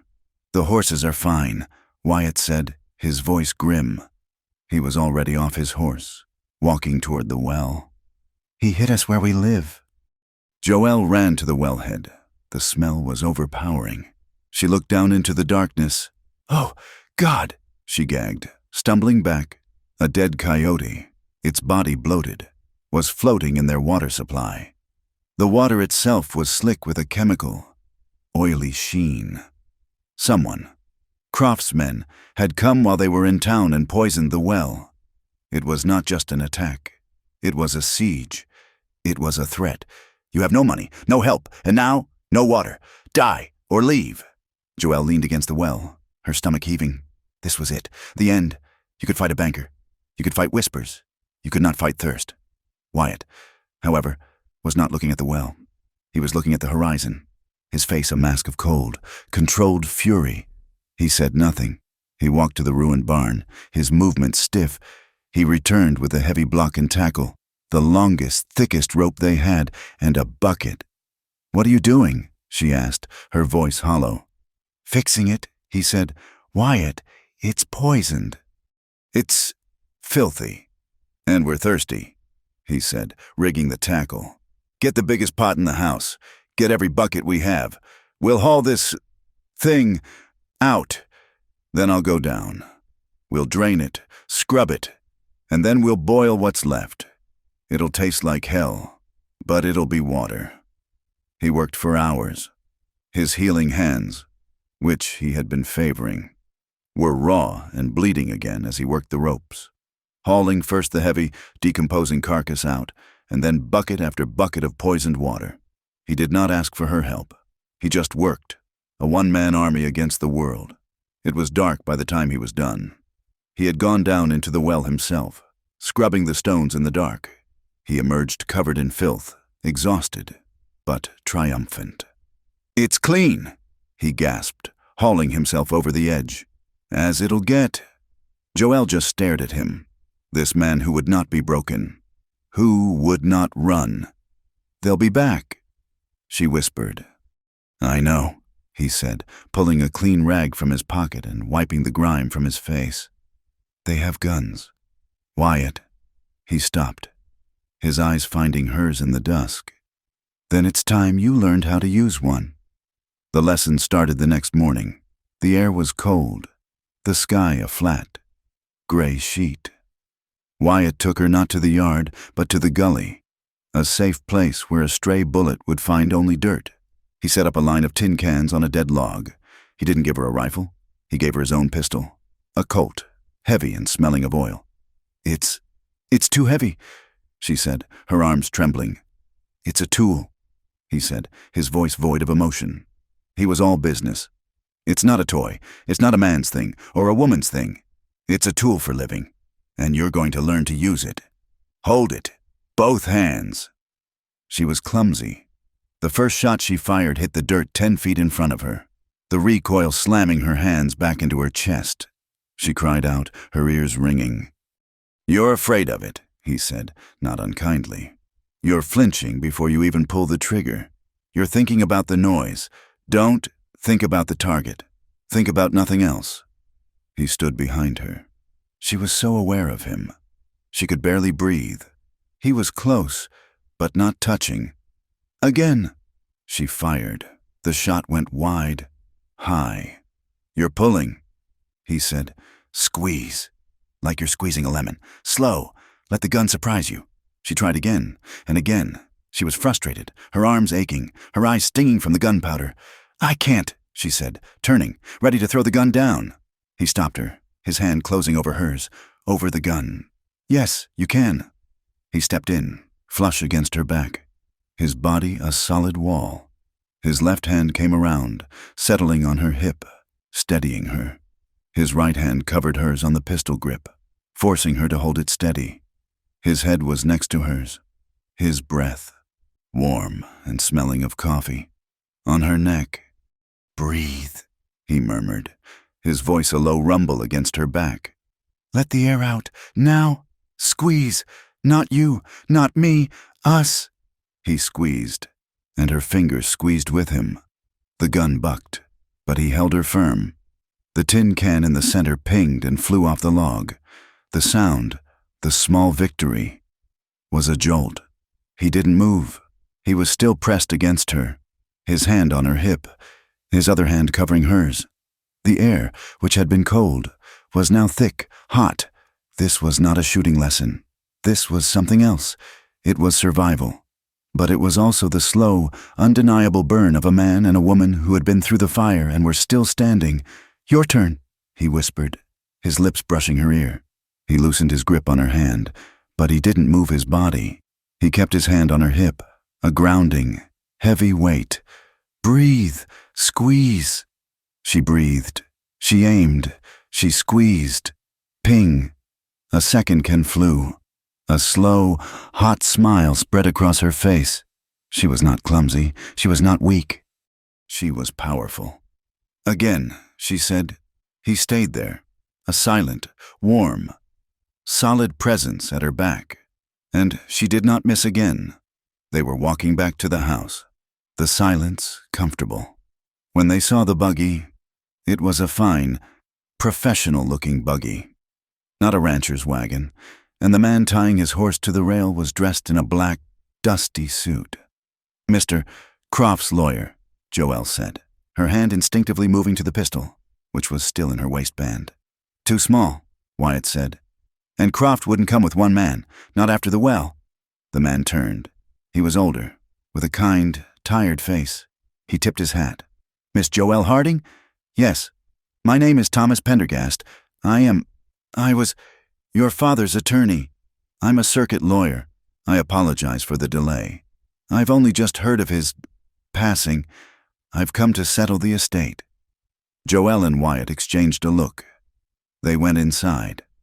For an hour. Mr. Pendergast laid out the truth. It was worse and better than she had imagined. "Your father, God rest him," Pendergast said, sipping a cup of boiled, hell-tasting water, "was a wonderful man, but he was a terrible businessman. He did owe money, a great deal of it." He laid out the real notes. Joelle's heart sank. "But," Pendergast said, pulling another document from his valise, This is the note Silas Croft presented to the bank, the one that consolidated all others, the one that allowed him to call your father's debts." He laid it next to a deed her father had signed. "Look at the signature, Miss." Joelle looked. Her father's signature was a precise, elegant loop. The one on Croft's note was a clumsy, forced imitation. "It's a forgery," Joelle whispered. "And a bad one," Pendergast said. "Your father did owe money, Miss Harding, but he was not bankrupt. Not until this note appeared. This is a criminal act. This is fraud. And given the timing, he murdered him," Joelle said, the words falling like stones in the quiet kitchen. "He forged the note. And when my father found out, he murdered him and made it look like an accident." Pendergast looked grim. "That is what what any U.S. Marshal would conclude." He gave her the papers, the proof, and a path forward. He advised her to go to Helena. To the territorial governor, he packed his bag, refused payment, and left. Joelle stood on the porch, holding the forged note in her hand. The sun was setting, painting the sky in shades of blood and fire. She had the proof. She had the truth. Wyatt came to stand beside her. He had been silent through the whole meeting. "You have it," he said. "The proof. You can do what I said. Go east. Take this poison to a Marshal in a town Croft doesn't own. You can be safe. You can start over." She looked at the land that had taken everything from her, her mother's health, her father's life, her own name. "I used to think I was fighting for this ranch," she said, her voice quiet. "For my father's memory. But Mr. Pendergast was right. My father was a fool, a proud, foolish man who got himself killed." She crushed the forged note in her fist. "I'm not fighting for him," she said, turning to Wyatt. "And I'm not fighting for this land. It's just dirt. He can have it." "Joelle!" "I'm fighting for me," she said, her eyes clear and hard as the Montana sky. "Finding his. He took my name. He called me filth. He and this town. And Arthur Simmons. They tried to bury me. They think I'm weak. They think I'll run." She took a step toward him. "You taught me how to shoot. Wyatt, you taught me how to stand. I am not running." The look on her face was not fear. It was not anger. It was a cold, pure resolve that he had never seen before. She was, he realized, the most dangerous thing in the valley. That night, the house was still. The wind had died. Wyatt was in the kitchen, his back to the door, cleaning the colt, his movements slow and methodical. His hands were healing, the new skin pink and raw. He heard her footsteps, but he didn't turn. She stopped in the doorway. She had undone her hair. It fell, a dark wave, over the shoulders of her simple nightgown. She looked at him, at the set of his shoulders, at the quiet, focused way he cared for the weapon that was meant to protect them. He finished, sliding the cylinder back into place with a quiet, oily click. He still did not turn. "You should sleep. Joelle, he could come at any time." "I know," she said. She walked toward him. He tensed, his body going still. She came to a stop beside him. She looked at the gun on the table, then at his hands. She reached out, her fingers hesitant, and gently, so gently. traced the new, raw skin on the back of his hand. A shudder went through him. "Joe," he started, his voice a low, warning rasp. She silenced him, her fingers moving to his jaw, turning his face to hers. "There is no anger," she whispered, her eyes searching his. "Not anymore." He looked at her, at the open, honest need in her face, and the last of his defenses crumbled. This was not the desperate, angry clash in the stable. This was a choice. You said I deserve something good," she said, her voice thick. "So do you." She leaned in, and this time, there was no hesitation. She kissed him. It was a kiss of profound, aching tenderness. It was a kiss that tasted of trust and gunpowder and the promise of a fight. He was still for a heartbeat, shocked by the gentleness of it. Then, his hand, the one she had touched, came up and tangled in her hair, pulling her closer. His other arm circled her waist, lifting her from her feet, seating her on the edge of the kitchen table. So they were eye to eye. The kiss deepened, the tenderness giving way to a slow, rising hunger.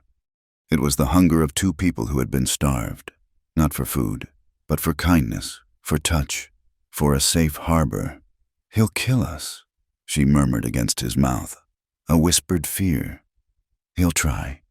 Wyatt breathed, his lips moving to her jaw, her neck. "Let him." "I'm afraid," she confessed, her fingers gripping his shirt. "Good," he said, pulling back, his forehead resting against hers. His gray eyes were dark, intense. "It means you're alive, but you are not alone. Not anymore." He kissed her again, a slow, intense exploration that was a promise. There was no punishment. There was no passion in the way the town meant. There was just this, a man and a woman, in a cold house, in the middle of a war, choosing to build something real in the face of the ashes. He was not a drifter, and she was not a harlot. They were, just for this night, simply Joelle and Wyatt, and it was enough. The stillness of the new day was a lie. After the night in the kitchen, a quiet, profound understanding had settled between them. They had not slept. Not truly, they had waited. They had cleaned the weapons, boarded the kitchen window, and prepared the house for a siege. Not as a rancher and a drifter, but as two soldiers in a war of two. They had posted the letter. At dawn, Wyatt had ridden the 10 miles to Miles City, not on the main road, but through the gullies, a ghost in the pre-dawn light. He had mailed Joelle's package, containing her father's journal, the forged note, and her own sworn, desperate affidavit, to the territorial governor in Helena. He had returned to find her on the porch, rifle in hand, watching. "It's done," he said. "Now we wait," she replied. The waiting was its own kind of torture.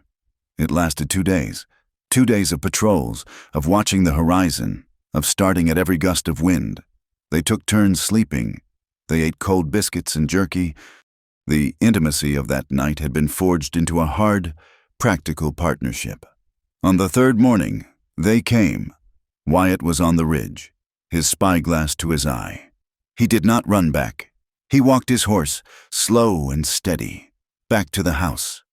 Joelle was already on the porch, the rifle in her hands. "He's here," Wyatt said, swinging down. "Croft, and he's got 4 men with him this time. Not ranch hands. These are gunfighters." "The letter wasn't fast enough," she whispered, her knuckles white on the rifle stock. "It doesn't matter." Wyatt pulled his own rifle from his saddle scabbard. He checked his pistol. He was calm. He was a man who had been running his whole life, and he had finally, absolutely, stopped. "Get in the house. Bar the door." "No," Joelle said. She stepped off the porch, to stand beside him in the yard, in the dirt. She chambered around, the sound a sharp, metallic click in the morning air. "We end this together." Wyatt looked at her, at the woman in trousers, her hair braided back, the Colt he had given her strapped to her hip. He saw the woman who had fired at the tin cans. He saw the woman who had taken his hand in the kitchen. He nodded, a short, sharp gesture. Together. They came on, slow, fanning out, A clear, aggressive move. Silas Croft was in the center, his fine suit looking out of place. He reined in 20 yards from them, his men flanking him. "Good morning, Miss Harding," Croft called, his voice oozing a false, confident politeness. "A beautiful day for a transition." "It's still my land, Croft," Joelle called back, her rifle held low, pointed at the ground, but ready, a technicality. Croft produced a document from his coat.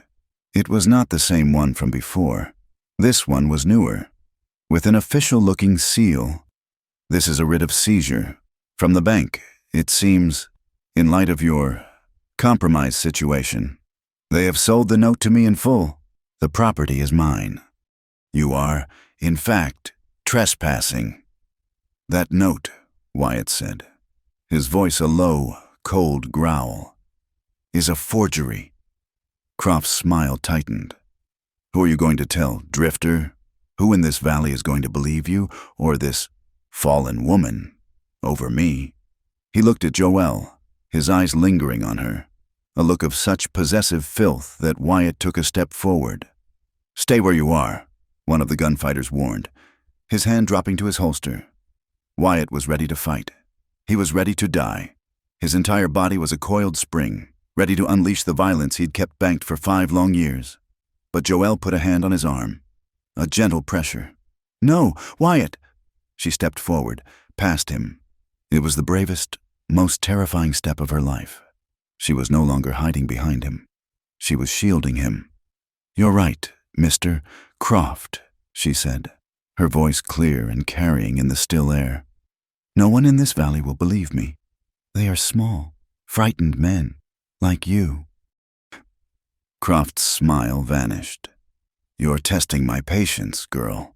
Which is why," Joelle continued, her voice gaining strength, "I didn't tell anyone in this valley.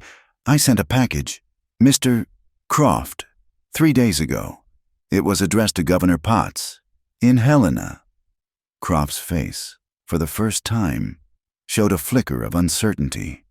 "In that package," Joelle said, her words now cutting like a knife, "was my father's private journal, the one where he detailed your threats and your land grab scheme. It contained the original, valid deeds to this land, and it contained the legal affidavit from Mr. Pendergast, detailing how your consolidated note was a criminal forgery." Croft's hand, holding the writ, began to tremble. You're lying." "Am I?" Joelle asked. She was cold, so cold. This was the woman who had been humiliated in the church. This was her sermon. "I also included my own sworn testimony.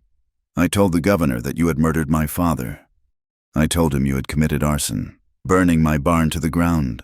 I told him you had poisoned my well, and I told him I feared you would come back to silence me. I asked, very politely, for you as marshals to be dispatched, to arrest you for murder." Panic.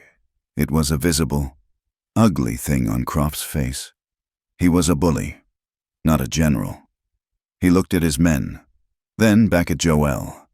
He was cornered. If she was telling the truth, the law was coming. If she was lying, but he couldn't take that chance. He had come to serve a paper. He was now implicated in a capital crime. They should be here any day now. Joelle finished, her voice soft. "Perhaps, even today." Croft made his calculation. A dead woman cannot testify. If he silenced her now, and the Drifter, he could claim self-defense. He could say they had attacked him when he tried to serve the writ. You shouldn't have done that, you stupid whore," he snarled. The mask of civilization gone, replaced by the killer beneath. He pulled his gun. Kill them both!" Chaos erupted. Wyatt did not hesitate. He had been waiting for it. He shoved Joelle to the ground. "Truff, go!" Even as his own rifle came up, he fired, not at Croft, but at the man to the right, the fastest one. Wyatt's shot was true. The man clutched his chest, toppling from his horse. A shot rang out, kicking up dust where Joelle had been. She scrambled, crab-walking, toward the relative safety of the heavy water trough. Wyatt fired again, providing cover, emptying his rifle, forcing the other men to duck. "The barn," he roared, pulling his pistol. The tack barn! It was the only structure left standing. Joelle got to her feet and ran. A bullet whined past her ear. So close she felt the heat of it. One of Croft's men, who had flanked them, was taking aim, his face a mask of concentration. Wyatt saw it. He saw the man. He saw Joelle, unprotected. There was no time. He didn't think. He ran. He threw himself, his entire body, between Joelle and the bullet. The rifle cracked. Wyatt grunted, a sound of agony, of air forced from his lungs. He slammed into Joelle, his momentum carrying them both to the ground. They landed in a heap, just yards from the barn door. "Wyatt!" she screamed. He was on top of her, a dead weight, but he was moving. He was pushing himself up, his face a pale, waxy sheet of pain. "Get inside," he gasped. A dark stain, high on his left shoulder, near his collarbone, was spreading, turning his shirt black. "You're hit! He's a bad shot!" Wyatt grunted, shoving her toward the door. "I'm fine. Get in!" She scrambled into the darkness of the small tack barn, the smell of leather and hay oil overwhelming. He fell in behind her, kicking the door shut, plunging them into near darkness. Bullets immediately thudded into the wood, splintering the door. They'll burn us out," Joelle panted, her back to the wall, her heart hammering. "Let 'em try," Wyatt said.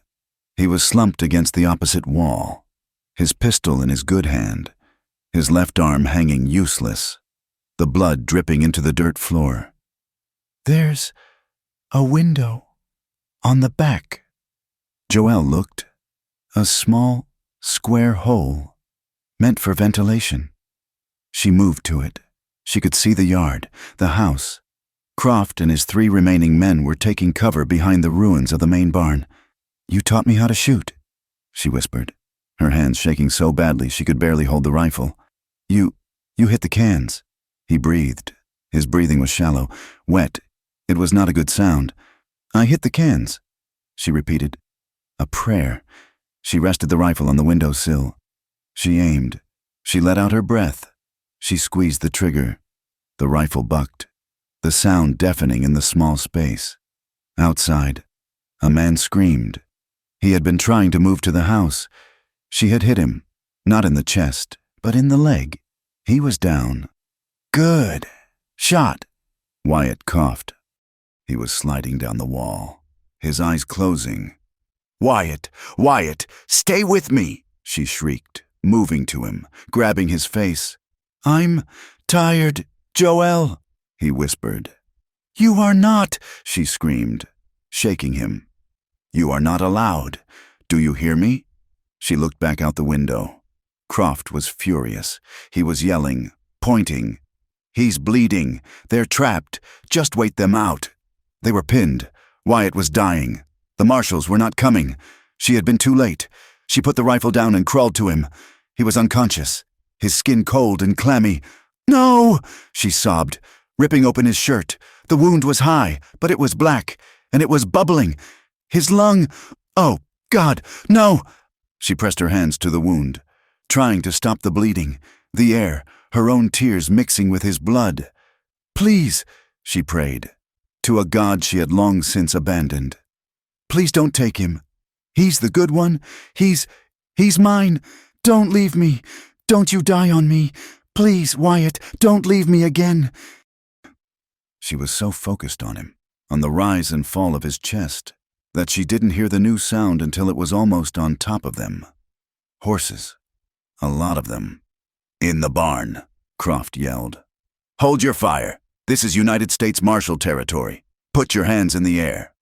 Joelle's head snapped up. Through the window, she saw them. 5 men, their dusters long, their badges glinting in the morning sun. They had come from the north. They had received her letter. Croft was frozen. His men with him. They were caught. "It's a mistake! Marshal!" Croft yelled, dropping his gun. His hands raised. "They attacked me. I was serving a legal writ." "We'll sort it out. Mr. Croft," the lead marshal said, his voice like gravel. "But right now, you're under arrest for the murder of John Harding." Joelle dropped the rifle. She put her head on Wyatt's chest, his blood warm on her cheek. and she wept. The sound a high, thin wail of impossible, agonizing relief. Wyatt survived. It was a miracle of pure, mule-headed stubbornness. The bullet had missed his heart by inches, shattering his collarbone and collapsing his lung. The marshal had a surgeon with him, a man who had seen too much on the battlefields, and he had saved Wyatt's life on Joel's kitchen table. They took Croft, his men, and the forgery to Helena for trial. The valley was silent, holding its breath. The town that had scorned Joel was now terrified of her. She was the woman who had brought down Silas Croft. She was the woman who had brought the marshals. But Joel saw none of it. For 3 weeks, she did not leave the house. She did not leave his side. He was in her father's bed. The fever came, and it was a terrible, burning thing. He was back in Texas, in his nightmares, screaming a name she still did not know. Sarah, he would cry, thrashing, I'm sorry, I'm sorry. And Joel would hold him, his skin burning, and she would sponge his face. It's all right, she would whisper, her voice raw. I've got you, you're safe, I'm right here. She was not just his nurse, she was his anchor. She was the only thing holding him to this world. He woke on the 22nd day. The fever broke in the night, a drenching sweat that soaked the bed. When the sun rose, he was looking at her. His gray eyes were clear. She was asleep in the chair, her head on the mattress, her hand near his. He touched her hair, his good right hand. She woke instantly. Hey, he rasped. His throat was raw. Hey, she whispered. The tears came, not of fear, but of relief. She scrubbed them away with a dirty hand. We win? He asked. She laughed, a choked, watery sound. We won. Croft is in jail. He won't ever see this valley again. The bank in town is closed. Mr. Davies is gone. They say he went to California. Good, Wyatt said. He looked around the room. His arm was strapped to his chest in a sling.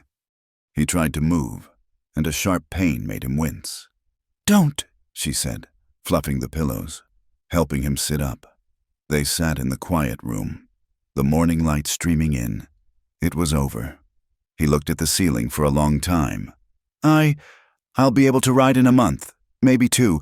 I should move on. You're safe now. The marshals.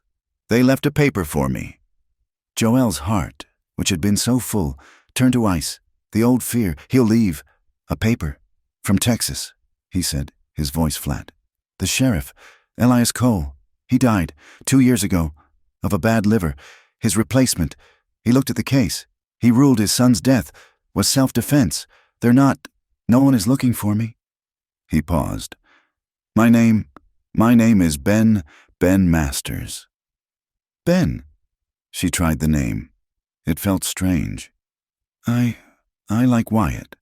Wyatt's the ghost. He said, Ben is the man who killed a boy and ran. Ben, she said, her voice firm, is the man who stayed, who fought. He finally looked at her. You're safe now, Joelle. You're the most respected woman in the county. You don't need me. She stood up. The chair scraped against the floor, and he flinched. She didn't pace. She was done with running, done with fear. She stood at the foot of the bed, a queen in her own, small, scarred kingdom. I have been thinking, she said, her voice low. I'm rebuilding. The governor sent a letter. That contract for the horses, it's mine. It's for 5 years. They are paying me. Wyatt, they are paying a lot. I'm rebuilding the barn. I'm hiring. Jeb came back. Jeb? He showed up, hat in hand, apologized. He's mending the fence. He's a good foreman. That's good. Joel. He didn't understand where this was going. I need more than a foreman, she said. She walked to the side of the bed. She took his good hand. It was scarred, but it was strong. I am not asking you, Ben Masters. I am telling you, I am going to marry you. He stared at her, his mouth open. A slow, painful laugh, which turned into a cough, escaped him. Joelle, you... You don't owe me for any of it. You don't marry a man out of gratitude. I'm nothing."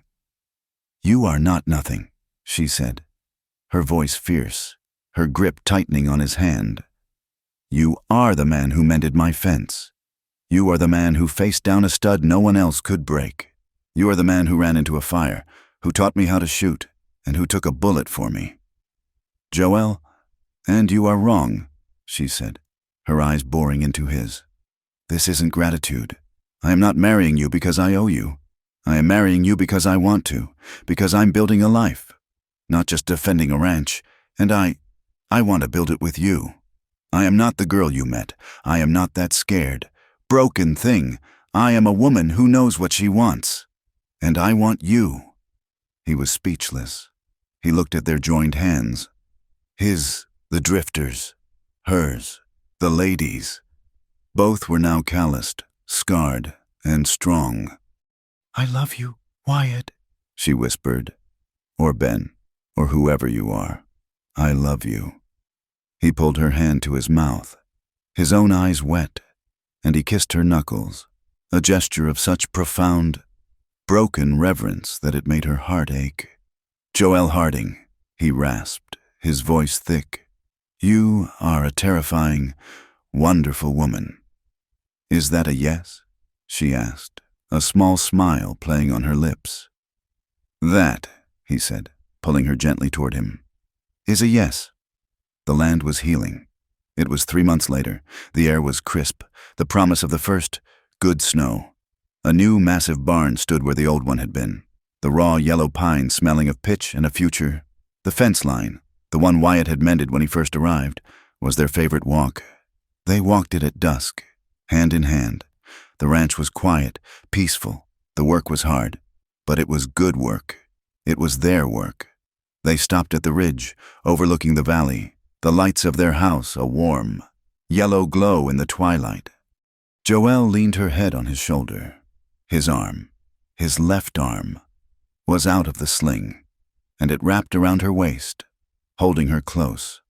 The land was scarred. The black stallion in the corral had a scar. Wyatt had a scar.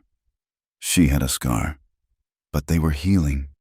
He turned, his hand cupping her chin, making her look at him.